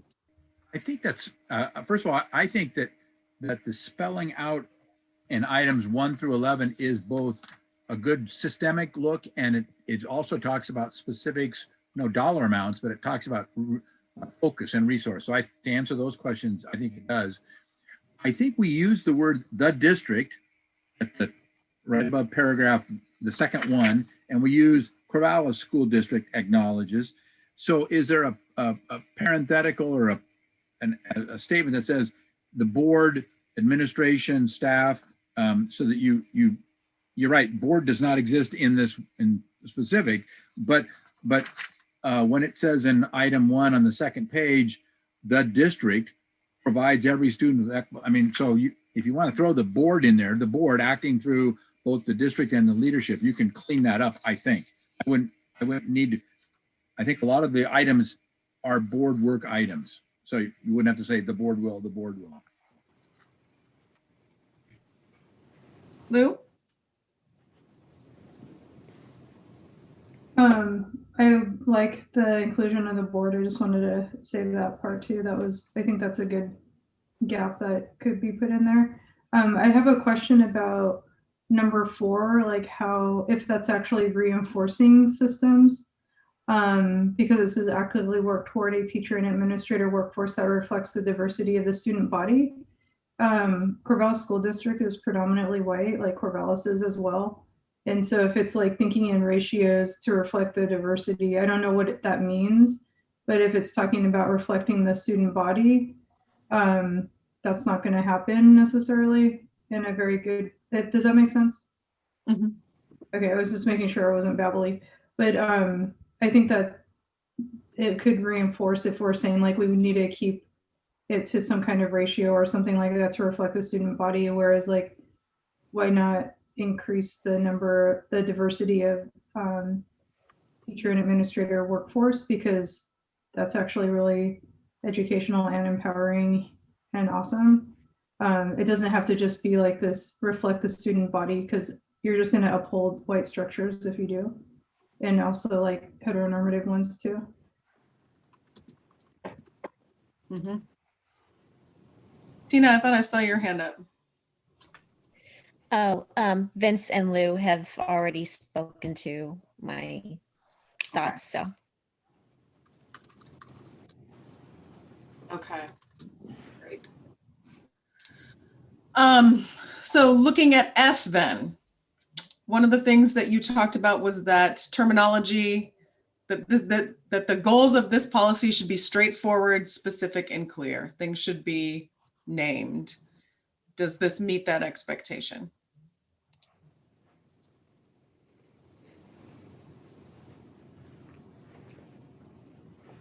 Sammy? Yeah, I'm just now thinking more and more about it. The clarity about what resources makes me ask myself again, as Therese mentioned, we have health outcomes, suicide rates are, all these things are related and they impact students' achievements, and putting resources for social and emotional wellness in an equitable way in terms of to address racial disparities will impact education. And again, I'm trying to see if we have this document 10 years from now, would they read that clearly? And I'm not really sure. Would they read that holistic resources, not only textbooks and curriculum or student achievement specific resources? Mm-hmm. That's all. Vince? Yeah, I detected some jargon, particularly around social justice in here that may be inaccessible to some people. We had just had a really good conversation around centering race, but there's on the second page, top of the second page, we use the turn of phrase decentering the dominant, I'm sorry, it's getting late, decentering the dominant narratives and problematize students of color. These are jargony. I know what that means, but not everybody knows what that means. So I think there's also a mention of systems of oppression, or I might have added that in one of my edits too. That's kind of jargony as well. So what do we mean by when we say these things, and unpacking those for people so this document is more accessible? And that might also be a good place for the community to weigh in, you know, like, Right. is this an accessible document? Could somebody Definitely. not, like, you know, like immerse themselves in EduSpeak every day, understand what this means? Lou? It was just related to what Vince said. Like once you said that, I'm like, yes, that's exactly, we need to be able to, and that's what I had mentioned earlier. Like I understand exactly, it's like super clear to me because of like having critical race theory frameworks for my education, like formal education, the college one. That's where I'm like, even if we do leave it in there, is it possible, do we ever in policies have definitions? Because even if people are like, yeah, we know what that means, they mean something different in different contexts for people. And so even thinking about what systems of oppression mean, or understanding like what we're talking about, is really helpful. And I don't know if we do that in policies, or if that's something we could try out, is having like what we mean, and this is what we mean, or even thinking about like a anti-racist framework, like what is the definition by the district for these words, for the community to have that understanding, very public facing on the webpage somewhere and in the document, so like that way folk know exactly where we're coming from. Can I add something? Yeah. Just to answer the question of Lou's, I believe definitions definitely belong to our policy, and I can recall our one of our transformational policies regarding non-discrimination based on gender identity. I believe there was an emphasis on putting the definitions there in the policy. So yes, definitely, I think it's a good idea, and I'm supportive of it. And if you think of it in terms of like, I think there are certain policies with definitions in them, but also think of like Oregon administrative rules and statutes that often have a definition section at the beginning, so that you can contextualize the rest of what you're reading. I think that that's an established practice that makes a lot of sense too. Yeah. Great idea.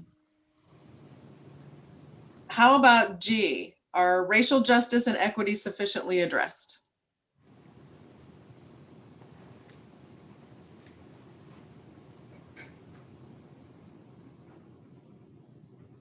You guys are getting sleepy. This should have been the first question, probably.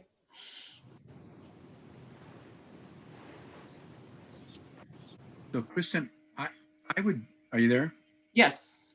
I would say they are, but I want to drop back just a conversation about definitions. Mhm. If you ask public, what does racism mean?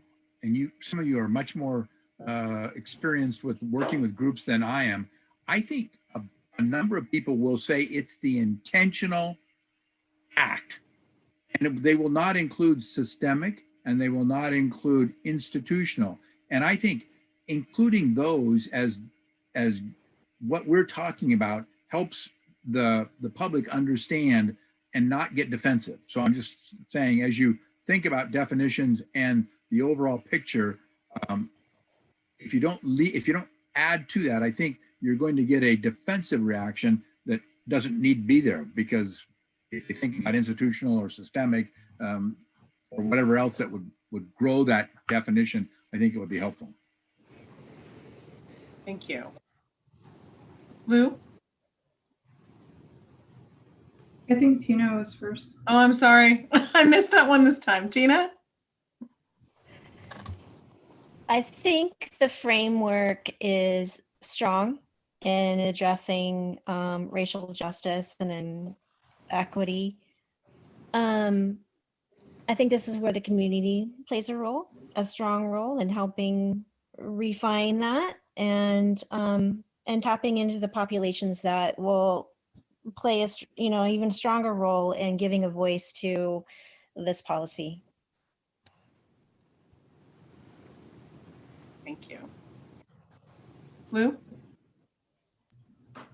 I was just gonna say that I don't know if racial justice and equity can be like fully sufficiently encompassed within a policy, but I think that this does a great job of trying to get there for us. And it's been mentioned earlier too, and I know we've got feedback too from community about like what about other inequities besides racial equity. But I think that the policy itself, how it's written, focuses on racial equity, but it still includes other components of inequities in the district. And I think that it has it specifically spelled out in number 10. I do have a question about the culturally responsive piece on there. I forgot to ask earlier, like that, what that means and how if there would be capacity to do that because of the number of cultures represented within our district. So I don't want to set it up where there's these expectations that there's going to be an understanding of cultural responsiveness. Like, what does that mean? And so would be curious of how that would land with community too, what that would mean to them and what they would be looking for in culturally responsive materials and assessments. But I think that it does specifically call out other inequities too, but it centers racial inequity as like the central piece. So I appreciate it that it does both. Thank you. Vince? Yeah, returning back to the question, is racial justice and equity sufficiently addressed? In my notes, I have this trite response, not until this policy is no longer needed. But I really appreciated Tina Baker's comment. And, you know, as a white man, I can't know if it's been adequately addressed. So I think when this policy goes to the community process, I think that needs to be a prompting question. Is this policy sufficiently bold? Because that's feedback that would be very useful to me. Great community question too, right? All right. How about this? I think there was a partial answer to this, but I don't want to skip it. Does the racial equity policy align with the vision, mission, and board racial equity goals? There was, I think Vince mentioned that yes, and it may surpass them at some point, which is great insight. Does it at least, I guess, align with them in your minds? Yeah, I'm seeing yeses. Okay. Last question. Is this policy ready to go forward to the community for input? I've done a few technical changes to it that I don't think that would need community input, like splitting up that one long paragraph, right? I think that there are probably other, maybe, I mean, most of what your questions are and your curiosities are less technical and more adaptive. And I think those are great questions to go forward to the community. But in general, do you think this is ready to go forward for feedback? Lou? Would that include like having something like the definitions and stuff like that? And would we need to look at those before it goes out to make sure that that's what we mean by the definitions? Or is that something that would just be developed later? That would be my question about like, is it ready to go? Because I would think that that should be included with it to make sure that it's people get what we're saying and why it's in there. I'm not saying people won't understand, but that way, if there are folk that aren't familiar with the terms or even what we mean by them, because like I said, they may be different. So I don't know if that's something we need to review or if that's something that would just go out. So that'd be my only thought on it. Other thoughts? Go ahead, Ryan. I think that that for the most part, the conversation we've had tonight has helped us understand the sort of the board's perspective on definition. It's something we could share, but I also I'm not sure that I wanted to slow the process. So I'm just kind of trying to think about the best way to meet that request, Lou, and also move the process forward. Do you have a thought on that? Like, who are you talking to? Sorry. Wait, who are you talking to? Lou. Okay, Lou.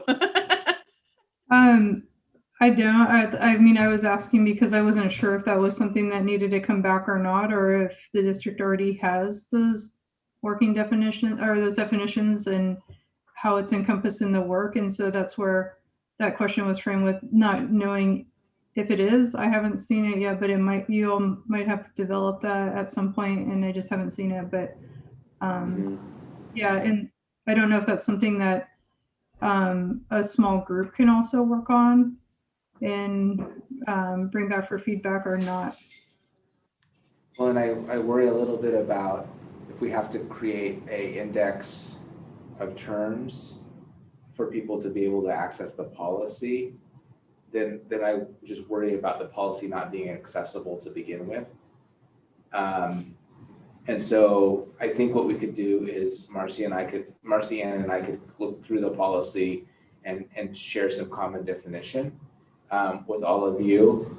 But it is something that I think is a really essential question as we go out with a policy. If the language isn't accessible, then we need to identify what language is going to be accessible for folks and build the policy around that.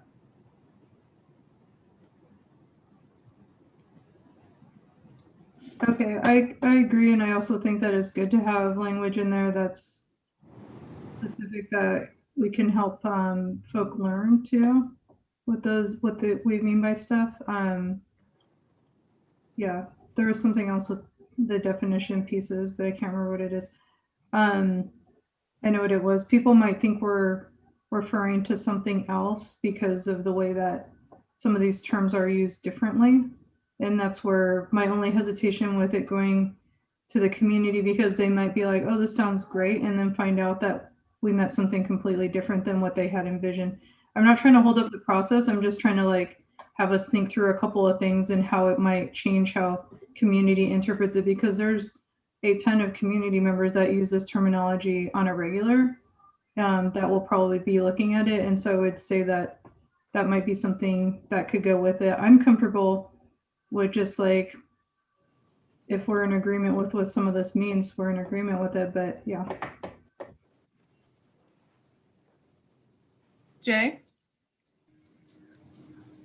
I think I would appreciate a connector line or sentence that we talked about early on in this conversation about why focus on race. I think that will avoid a pushback that we don't have to face if we can help it. And by pushback, I don't mean, it's kind of like the Mr. Arnold's letter. You know, what happened? Why did you guys focus on race? It wasn't clearly stated. So if we can somehow make that tie. And then I agree with you, Ryan. I don't want to make it too burdensome, but I'm with Lou. I think a couple definitions, including racism or types of racism, might be helpful, again, to let them know we're not narrow. And I don't need to see it. I just trust your edits. Vince? Yeah, and you could use the process to find out what language is impenetrable and what isn't. And as long as you have people, I'm looking at you, Marcy Ann, there to scaffold the process and explain that, and they can go, wow, I don't know what you mean by systems of oppression. Explain that to me. And you can do that. Then you can say, okay, we need to unpack this piece. So that's just a process approach. Sammy? Yeah, I think probably Vince summarized what I wanted to say in terms of having working definitions right now, and understanding they might not be as accurate as we want them to be in the final edits. And also maybe they're not all the list of definitions, but those working definitions are parts of this conversation. And I feel there might be two outcomes of having working definitions. Really, thank you, Lou, for this suggestion. And number one is clarifying what the word means to the community members and different segments of community members who would read the policy. But number two, maybe it's a feedback when people ask for a specific definition or they interpret it differently. Maybe we need to revise the language to make it more clear. So I think working definitions right now without committing to a specific list would be fruitful in that sense, is understanding what we need to define and also maybe help us revise the language to speak to the community where they are. Thank you. Lou? I like the idea of working definitions too. That way it's not like this is concrete, and that way it can move forward. And that's why I was like, I feel like you all know what you're talking about in the policy, and that we have great conversations in the meetings and seem to be on very similar pages with some of these definitions. I don't think that people will necessarily ask what they mean if they don't know, though, because that doesn't usually happen, especially in a group setting or in a meeting where folk may feel like, oh, now I don't know what I'm talking, and might start feeling like some kind of like, do I belong in this conversation?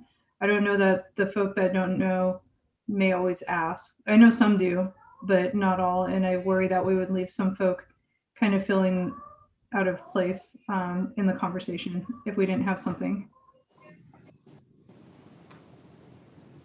Vince? Okay. So would you all feel comfortable then if staff came up with some working definitions that were part of what was presented to the community and not necessarily run through you all again, but that's part of the community process is here's what we're working with. You know, we also want feedback on these things. And how does that sound to you, Ryan and Marcianne? Okay, Sounds fine. Yes, sounds good, Kristen. great. So with those things, I also heard Jay mention, and I think that this could probably be done, having a sentence in there that talks about, you know, this is why we're focusing on race. I mean, I think it'd be very easy to construct that, you know, the research says that race is one of the greatest predictors of XYZ. This is why we focus on race. And then with all that other contextual stuff. With that and some working definitions, then is it ready to go forward to community input phase? Absolutely. I see smiles, I see head nods. I don't see Therese or Tina. What do you think? I see thumbs up. Yeah, Yes. I think it is. Great. Wonderful. You've done such great work. This is so amazing. I'm going to hand this back to Marcianne and Ryan. I don't know if there's a process you want to talk about. I also know that I think you were going to talk a little bit about just the scholarship process, but I'll stop sharing. Marcianne and I, as we always do, we'll get together, compile our notes, move it forward, and then please tell me when you're going to adopt this because I'm going to sit in the audience and watch. First read or second read? Let's go for second. Actual adoption.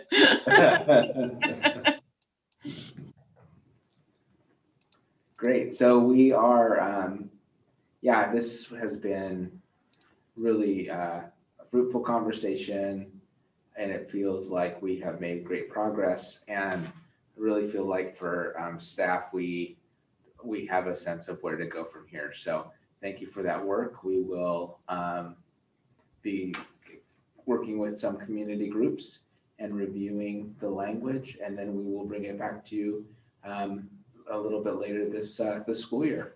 So again, something that we will be able to feel accomplished in and help to move forward. So thanks for all your work tonight and the meetings throughout the year. And again, thank you to Kristen for continuing to work with us for the last 2 years and support our efforts and help us to be a better board and a stronger administrative team and better collaborators with one another. So thank you so much for all you've done to help us, Kristen. I have so enjoyed working with your board over the years, and it just like every year gets better. And I hope you do this again next year. And I really do mean it when I say like this is the model board for this program. You get out of this in collaboration with staff. This is what we envisioned when we came up with this program. And so thank you for being that board. And any chance we have to highlight that, you know, we will. So thanks for having me back. Absolutely. Absolutely. And so we're going to transition to a conversation around the scholarship itself. So I'm not sure if that was it a single board member who's going to provide the update or if it's the group that's been working on it. But I want to turn it over to you to share an update with the board and potentially share a little bit about next steps. So we have Lou and Vince and Jay, and let's start with Lou since you were the one who prepared the cover sheet. It was a group project, so I'm okay with whoever wants to go first. I think maybe can we just like all chime in together? That might be good and not have to like go back and forth kind of thing. But it's really the purpose of it is for students to seek post-secondary education as outlined. And it was kind of looking at beyond just like the traditional collegiate path perhaps, and looking more at trades as a priority area, and also looking at somebody that would be first generation and seeking post-secondary education was important, and thinking of beyond the traditional ways that a financial need is assessed is usually through like Pell Grant eligibility. And so we were thinking, I have a little bit of background with that in a previous career path, but thinking about other ways where students may be eligible through like the free reduced lunch program, which has expanded in Oregon, that would include more eligibility, or looking at SNAP and Oregon Health Plan as eligibility. So beyond just like looking at Pell Grant assessments, which is a little bit more expanded. And then I want to see if Jay and Vince want to chime in on some of the other components of it that we discussed as well, because I don't want to do the whole thing. You did a good job, Lou. I think that we were looking for guidance from Ryan about how much money we wanted to spend this year. And then we outlined that in the letter, I think, in terms of the number of scholarships / amount. Did the board have any specific recommendations or feelings? Other than that, I think we're looking for a thumbs up from everybody that what Lou described was a good pathway, and then we'll go do our advertising and soliciting input. Thank you, Lou and Jay. I have to say, I have to express my appreciation for my fellow committee members that I don't have any experience in scholarship programs or how to set them up or how to administer them. So a lot of the wisdom and how to block this out has really come from Lou and Jay to make this go. And so really once we got going, we've met 3 times, and once we got going, it really started to come together really well. And we've actually gotten into some of the criteria, and we decided, we realized, oh, we better pause and check in with the board and get a reaction to make sure that we're going in the direction that the whole board wants to go. And so that's the purpose of this check-in here, is just to get a nod from the board. And with your consent, we'll go ahead and continue with criteria and setting up rubrics and scoring rubrics. And we're actually fairly close to being able to go ahead and deploy this scholarship program. So it's pretty exciting. So reactions from... One more thing before we get reactions that we didn't talk about is that a lot of times with merit-based scholarships too, thinking about the way that extracurricular activities and community-based engagement is used as a criteria. We were thinking about students who may have hardship or barriers to be able to do that. So if they're like helping support their family, or if they don't have the opportunity for activities outside of academics, that there's an opportunity to include them as well in the criteria. So really trying to think beyond just like how scholarships are generally structured around very specific things like academic, need-based with Pell Grants, in looking at the community service and engagement kind of stuff. And so counting things like community and family involvement. So is like an older sibling helping take care of their younger sibling, or are they, I don't know, are they helping caretake for their grandparents and stuff like that? Those are the kind of things too that would be included as far as just the traditional way of thinking of engagement. And so that was kind of important as we talked a lot about that, spent a lot of time on that part of the conversation about what kind of impact that can have on students.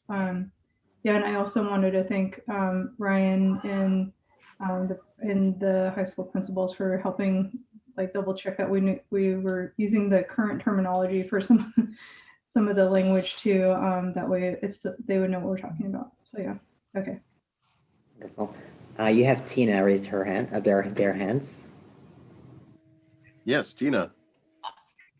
I just wanted to say thank you for addressing some of the barriers that are typically placed, and extracurricular activities is one of them. We do, when you are looking at offering scholarships or grants or opportunities to students who are on OHP or SNAP or falling into those categories, they usually don't have the access to participate in extracurricular activities. So I just wanted to say thank you for addressing that piece in the scholarship application.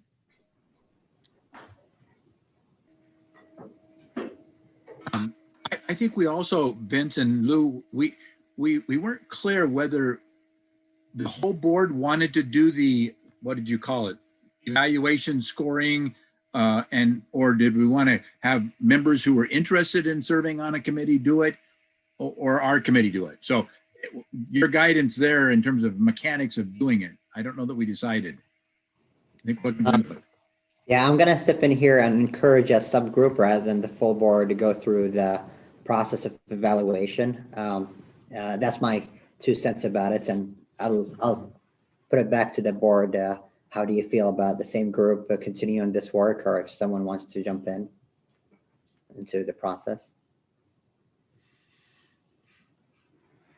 Well, I'll say that the board has previously participated in, what were they called? Opportunity grants, I think, something like that. And we have scored those, and there were many, many applications that we needed to score. So I would be comfortable participating in scholarship applications. In fact, I think it would be a lot of fun. Okay. So Jay, Vince, do you suggest the full board or to do it?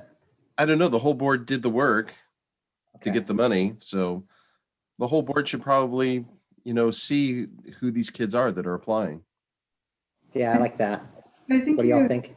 I think you all would like it too. I think it would be a great opportunity to see the applications coming in and get to read their stories and look at the goals and things like that. I think it would help us learn about the students that we're working with and for, and have that perspective as well. It's really, if you haven't, I don't know if everybody's been on scholarship committees before, but if you haven't, it's really amazing. And I was excited that we got to do this because I actually miss doing that kind of work.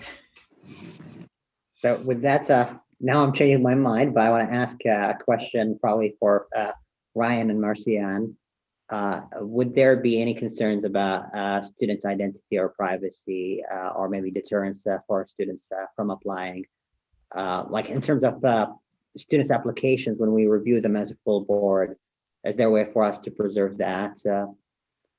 Well, I think we can send them to you individually rather. So, again, it's not, you're not coming together as a full board.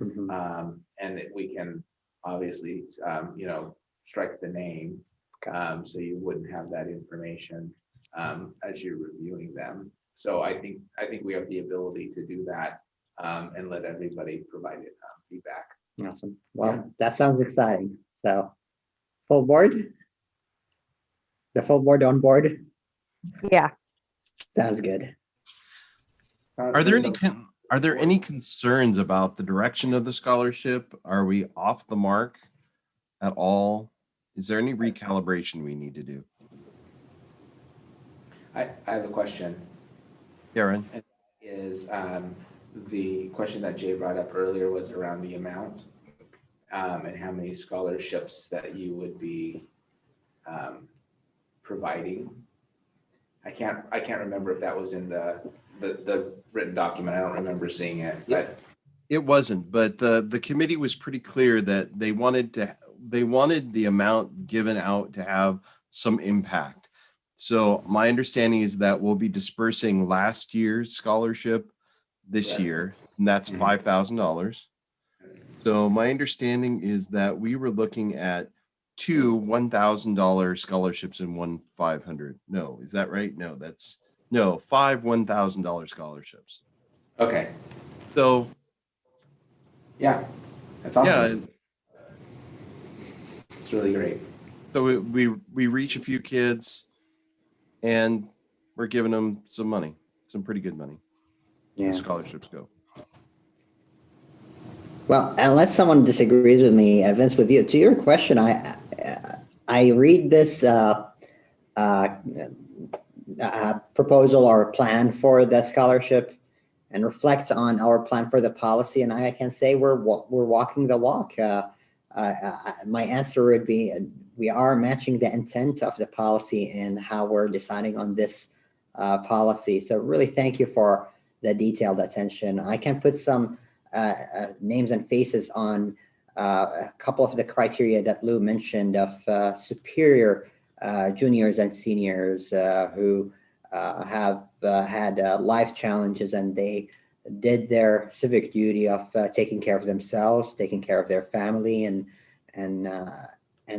they deserve the recognition, and they would be an awesome community members. It's not necessarily the standard way of thinking who deserve the opportunities. So thank you really much for being as inclusive as possible and really thinking about equity. I can see our policy reflected in this proposal. So back to the logistics. So I see this in many ways like your board self-evaluation. So in that instance, what you've done in the past is you've all done your own scoring, and then that has come to someone who compiles that information. Mm-hmm. I'm wondering if the folks that compile that should be Jay, Lou, and Vince, sort of as the group that started it. And we, on our end, Parker and I can work to coordinate sort of the back and forth with the overall board. But again, wanting to kind of maintain that integrity that this is a board scholarship and wanting you to have that ownership in the process. Does that sound okay? Yeah, I think we're comfortable with that. We can Okay. figure the logistics out. Yep. Good. Question, Sammy, you threw me a curve. Are you clear? The committee did not think we would award scholarships to this year's juniors. It's for, right? You said juniors and seniors. I didn't want to have, we weren't going to open it up to this year's juniors. Oh, absolutely, I apologize. I was just reflecting on Okay. students who usually happen to interact with us through committees or representatives. So that's what I meant by it. Okay, got it. This year's juniors and seniors. Yeah. All right. Any further discussion on this item or on the workshop in general? Well, thank you. I have a really brief reflection on inspiration of today. I came in today reflecting on a person whose birthday is today. Today is Rosa Parks' birthday. And the reason I think of her as an inspiration for this work, there is a false narrative about her. The false narrative is that her impact and legacy is about one moment where she chose where to sit on the bus and have this action of a huge impact. And that was it. But her life and her legacy has been a repetitive and persistent effort to correct the injustices and to do the right things. And that was one of the biggest highlights of that started changing things. And the reason I think of her as an inspiration for tonight was this idea that when we see the accomplishments, when we see the 90% and 89% graduation rates, those moments of success, and I'm hoping for so many moments of success and revolutionary change in our system in the future, are not a spur of the moment. It's the repetitive efforts and work that we need to commit ourselves to, tireless hours. And thank you for really this rich and in-depth discussion on work. So I'm personally inspired by Rosa Parks and by her birthday tonight to coincide with this work. And it's a reminder, it's going to continue, and we have to continue it. It's not one moment at all. It's continuous effort. All right, with that, really thank you very much. Kristen, really enjoyed this.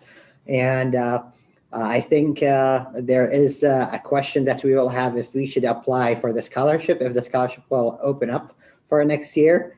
And I will be very motivated to do that as well. So you'll be seeing an application from us unless I get pushback from the board. But I think it's time really worth spent. Thank you for this work, and thank you for supporting us doing this work. You can always have somebody else facilitate, but I will fight them to stay with you. Sounds good. And both of those people are on this call right now. So Vince, Janet, I will fight you. All right. Well, thank you. Thank you, Marcian. Anything else on the work session? All right. Thanks a lot, and have a good night. So next item on the agenda is consolidated information, non-licensed personnel information. As a reminder, this portion is for information only. Would anyone have any questions that they would like to ask? And it's kind of a pro forma because we can't ask specific questions on personnel, as a reminder. All right. So with that, we'll go next for the board member comments. And I'm going to split that into open comments and 4 check-ins, hopefully quick check-ins. I would like to ask board members maybe open up the email that I just sent to you last night. However, for the record, for each check-in, we're going to talk about each check-in briefly, so community members also know what we're talking about. So a brief, a minute maybe or 2, describe what it is. And then if there's any questions from board members, and then we'll have a question about the check-in that I'll ask to see the direction from the board. All of these things are not a formal vote. It's just basically gauging the interest of the board about future topics or specific direction. So for the first one, the first check-in with Jay. Jay, would you like to briefly describe your interest in a future topic regarding board officers election and organization meeting? Sure. I was taken aback when I first joined the board, sitting in the board session in June, and the old board elected our chair. And I'm an old political science guy, and I've never seen any group let the preceding officers elect the new officers. I totally understand and have absolutely no concerns about who we've elected. Vince did a great job. Sammy, you're doing a great job. But I don't think it makes good sense. And I think the law that's applicable talks about an organizational meeting of the board, meaning the new board. I think what I heard in that meeting was that we need to have a representative in case there's business to be done in July and August. And I have looked at a number of other boards who have either specifically said the vice chair shall be, if that is not, the chair shall continue until, or the most senior member shall continue. So there's ways around it, or, anyway, so the punchline is it's not a big deal, and neither of these issues are very big. It's just a cleanup matter that I think, is something that I should do before, we go much further. So that's that issue. And then I'll talk about the other one later. Thanks, Jay. So as a summary, we want to check in if the board would like to prioritize and developing a change into this policy. So there are a couple of suggestions Jay mentioned, and there are a couple of pathways. One is we check in with staff on OSBA regarding implementing a couple of those proposed suggestions. Also, we could keep the policy as is and hold an organizational meeting on July 1st. So a brief 15 minutes or 20 minutes or whatever it is, July 1st or the first business day after July 1st, where we would have an election of officers. Salem Kaiser does that, or at least did that this year. And the third pathway is to say we continue the common practice as described by Jay. So I just want to do a check-in. Do we check in with staff and OSBA on this board and present an opinion on the couple of pathways that Jay suggested, or a couple of options that Jay suggested? Just like thumbs up or thumbs down, or if you have questions. I would check with OSBA legal. Mm-hmm. So if this if this question came to me, if say, Sammy, you emailed me and said, if we were going to do this, I would turf it to OSBA legal. Lou? That was my thought too, is like we should see, like check with someone. But my other question would have to do like with staff time and contracts and stuff like that, like how that would impact any of that kind of stuff too, like when contracts start and end, if that's anything we need to worry about as well. Yeah, absolutely. And that's where it's a good practice when we have a proposed policy change out of the pipeline of policies or work that's would entail staff time. I want to make sure that we have a consensus that the board would like to invest a little bit of staff time, including as you mentioned and Vince mentioned, checking in with OSBA legal. So, okay. yeah. I think it's a good point though to be thinking about. Agreed. Okay, so with that second check-in, and also from Jay regarding 2 weeks period between the first time we get an initial reading for a resolution or action, and then to the time where we have a second reading or a vote, with an exception of emergency clause where 2/3 of the votes will break that 2 weeks mandatory waiting period from the introduction to the vote. Jay, would you like to maybe summarize what you want to do? I would like to have a policy written that reflects the values we've talked about, both in terms of wanting community input, providing for a transparent set of transactions. And you do that, I think, by instituting a process that says we will give ourselves at least a 2-week deliberation window for people to provide input and give us feedback. And again, these seem fairly superficial in terms of all the other heavy stuff we've been working on, but it's just one of the little things that we're knitting in the back of my mind going, that isn't really as positive and effective as I think it should be. Why not just write it in to say, we'll give ourselves an automatic 2-week period unless we need something done sooner, and we can override ourselves with a 2/3 majority. So just clean up. Thank you, Lou. I think I was confused with this one a little bit because I thought we already kind of did that, like when we introduced like first reads and stuff like that, and then there's that window. So I think I need more clarification of like what exactly is meant, because we don't usually have a meeting back to back, right? So we have a first read to give input and then get more input on that, and it's already out there a few days, maybe not 2 weeks before, but there was that. So I think I was a little bit confused. If you can help clarify, that'd be great. Sure. The clarification is exactly what you described, where once in a while we have back-to-backs. We have a meeting on one Thursday and then turn around and have another meeting. And in my reading, that's too quick of a turnaround unless there's an emergency. So if you happen to have you introduce your bill or your resolution in one of those back-to-backs, you're going to have to wait, in effect, 3 weeks because we want to give ourselves and the community an opportunity to have input. Or if it's an emergency, we can go ahead and enact it the second week. You're exactly right. You had it right. We typically try to do the second reading, and that's fine. It's just that this is prescribing that the second reading has to be 2 weeks away, or enactment has to be 2 weeks away in most cases. Okay, thanks. I just haven't seen us do that, and I felt like all of our back-to-backs were like not business meetings. They were like budget meetings or trainings in between. So thanks for clarifying that does happen sometimes. No, Lou, the one that got me was the name change. I mean, we had that resolution on our emails on a Sunday. We had a board meeting Thursday and another board meeting the following Thursday. And we had more emails in that issue than any other issue I've been around, but we decided we needed to move forward. And I don't think that was, I mean, we talked about this before, and I'm totally fine with where we've ended up with, but I don't think that was a good picture of board governance. I think that was too quick. Okay, thanks, Jay. I forgot that was a short window of summer meetings.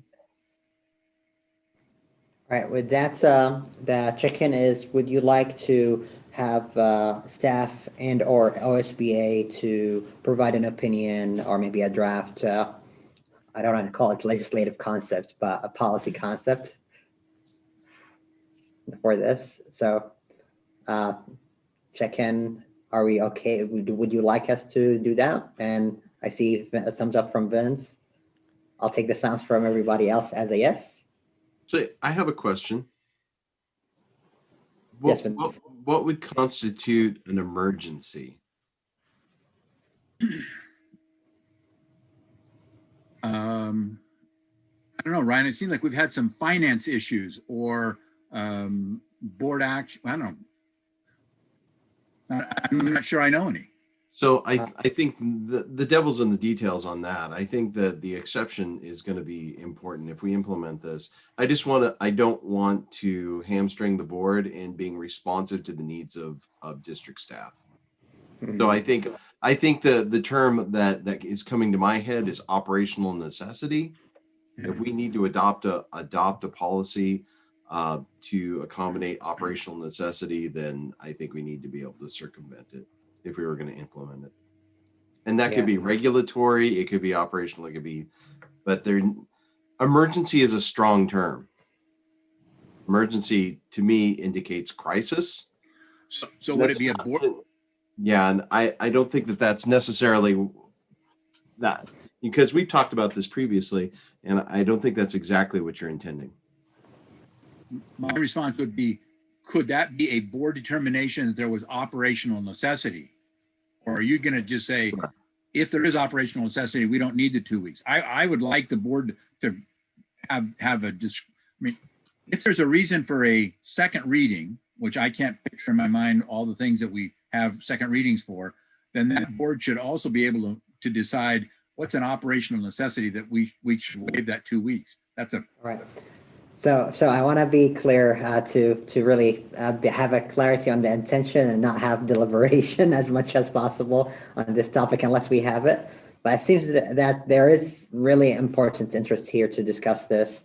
And I can add a couple of cogs into this conversation in terms of the bond projects where, as you see, they come to us for really an action that will impact the progress of projects. So with that in mind, do we have enough common picture of the intention with understanding there are some details that we need to hear back from staff and OSBA before we have first reading for this, if there is. So with that, do we have comfort to determine if this is something we're interested in or not, or you want to understand the intention more? Like we're good? Okay. And with that, everybody is on board. Should we do this or should we work on this and bring it to the board? All right, I'll take the silence as a yes. I see thumbs up on the virtual platform. So with that, we have a third check-in. And this is less of a staff time. Well, there might be some, but it's really about related to our commitment for community engagement as a board. And we talked about that during our retreat in the summer. And I will leave it to Lou probably to summarize this community engagement and collaboration with the board opportunity. And then we'll have a check-in with you. Lou? Yeah, it's basically just an opportunity to work with the local NAACP branch on community engagement, kind of to learn what the board does, how to, what kind of issues to bring to us, what it means to prepare. Like a lot of people don't know there's a time limit when they come to our meetings and stuff like that. And it felt like a really strong way to partner with them. And it was more framed like as a partnership with them from the board and not just like waiting for folks to come to us. It's like, how can we reach out to community too? And what's an organization that's doing incredible community work that's related to our commitment to equity and anti-racism, and how do we get more voices involved with what we do as a board. And so that's kind of what it was, and seemed like a nice opportunity, and recommended that me, Director Baker, and Chair Semi. So with that, the check-in is if the board is comfortable or is okay with us to collaborate in the name of the school board with the local NAACP by co-sponsoring this community engagement opportunities and collaboration, including this forum with the three of us mentioned. Is the board comfortable with this direction? Yeah. Well, Let me thank know if you need any materials about board work this year. Absolutely, absolutely, and we'll talk about one of the things I'm looking forward to is that we will talk about board work, board governance, and the role of the board. So a really exciting opportunity, and I really appreciate Lou for taking the lead on this and initiating this conversation. So I take it from the board that we will do this. Last check-in from my side is I'm working on a proclamation / resolution, one or the other, to celebrate Black History Month in the next meeting. Deadline is to have a language ready is the evening of the 11th. And I don't want to do it alone. If board members would like to collaborate with me, check in the language. One of the things I learned from different resolutions across the states and the nation, having a strength-based resolution. So really having multiple eyes on it would be great. And I already reached out to a couple of my colleagues who are Black Oregonians who are also school board chairs. Lou and then Vince. I was just gonna say, I'd love to work with you on that. That might be why somebody else, Vince, raised their hand too. Thank you, Vince. Same. I don't know how much I'll be able to contribute, but I'm happy to look at it. Thank you. All right. With that, we're one short of quorum, so we have our group. I'll reach out to you, Lou and Vince, and looking forward to have that. Any board member comments or future topics that you would like to consider? Lou? I just wanted to say happy Black History Month to all of our Black and African American students, staff, and community members. We appreciate you and glad that we have this month to celebrate you and looking forward to Sammy working on that resolution as well for something more official. And the other thing is just to say thank you to the community for your continued patience. I know that it's really hard with the pandemic that we're in, and there's a lot of anxiety and excitement about reopenings and what it means to have a vaccine available. Just that reminder that that vaccine rollout takes time, and the effectiveness of the vaccine depends on a couple of doses as they've determined so far anyhow. And so just want you all to know that you're appreciated, the patience, knowing all these impacts that are felt throughout. I know we feel them in our own home too, as board members that have kids experiencing it with you, and just wanted that appreciation, and also the appreciation for all the staff too, for continuing. I had a conference with my youngest child's teachers, and I was like, I seen a meme that reminded me of some of the conversations I overhear when they're like explaining this lesson and ask if people have questions, and then they're like, do you have a cat? And so stuff like that. I was like, oh, that sounds so real. But so y'all are appreciated, and we're getting through this the best we can together, and that's all. Thank you, Lou. Vince, then Therese, then Jay. Vince? Yeah, I got to start my day with gratitude, so I wanna end it with gratitude, and I just want to really express my appreciation for the Public Schools Foundation and our staff and the tremendous program that was pulled together. You know, I was really struck. The pandemic, really the hallmark for the pandemic for me has been isolation. I get to see you guys through a screen. I get to hear little stories here and there.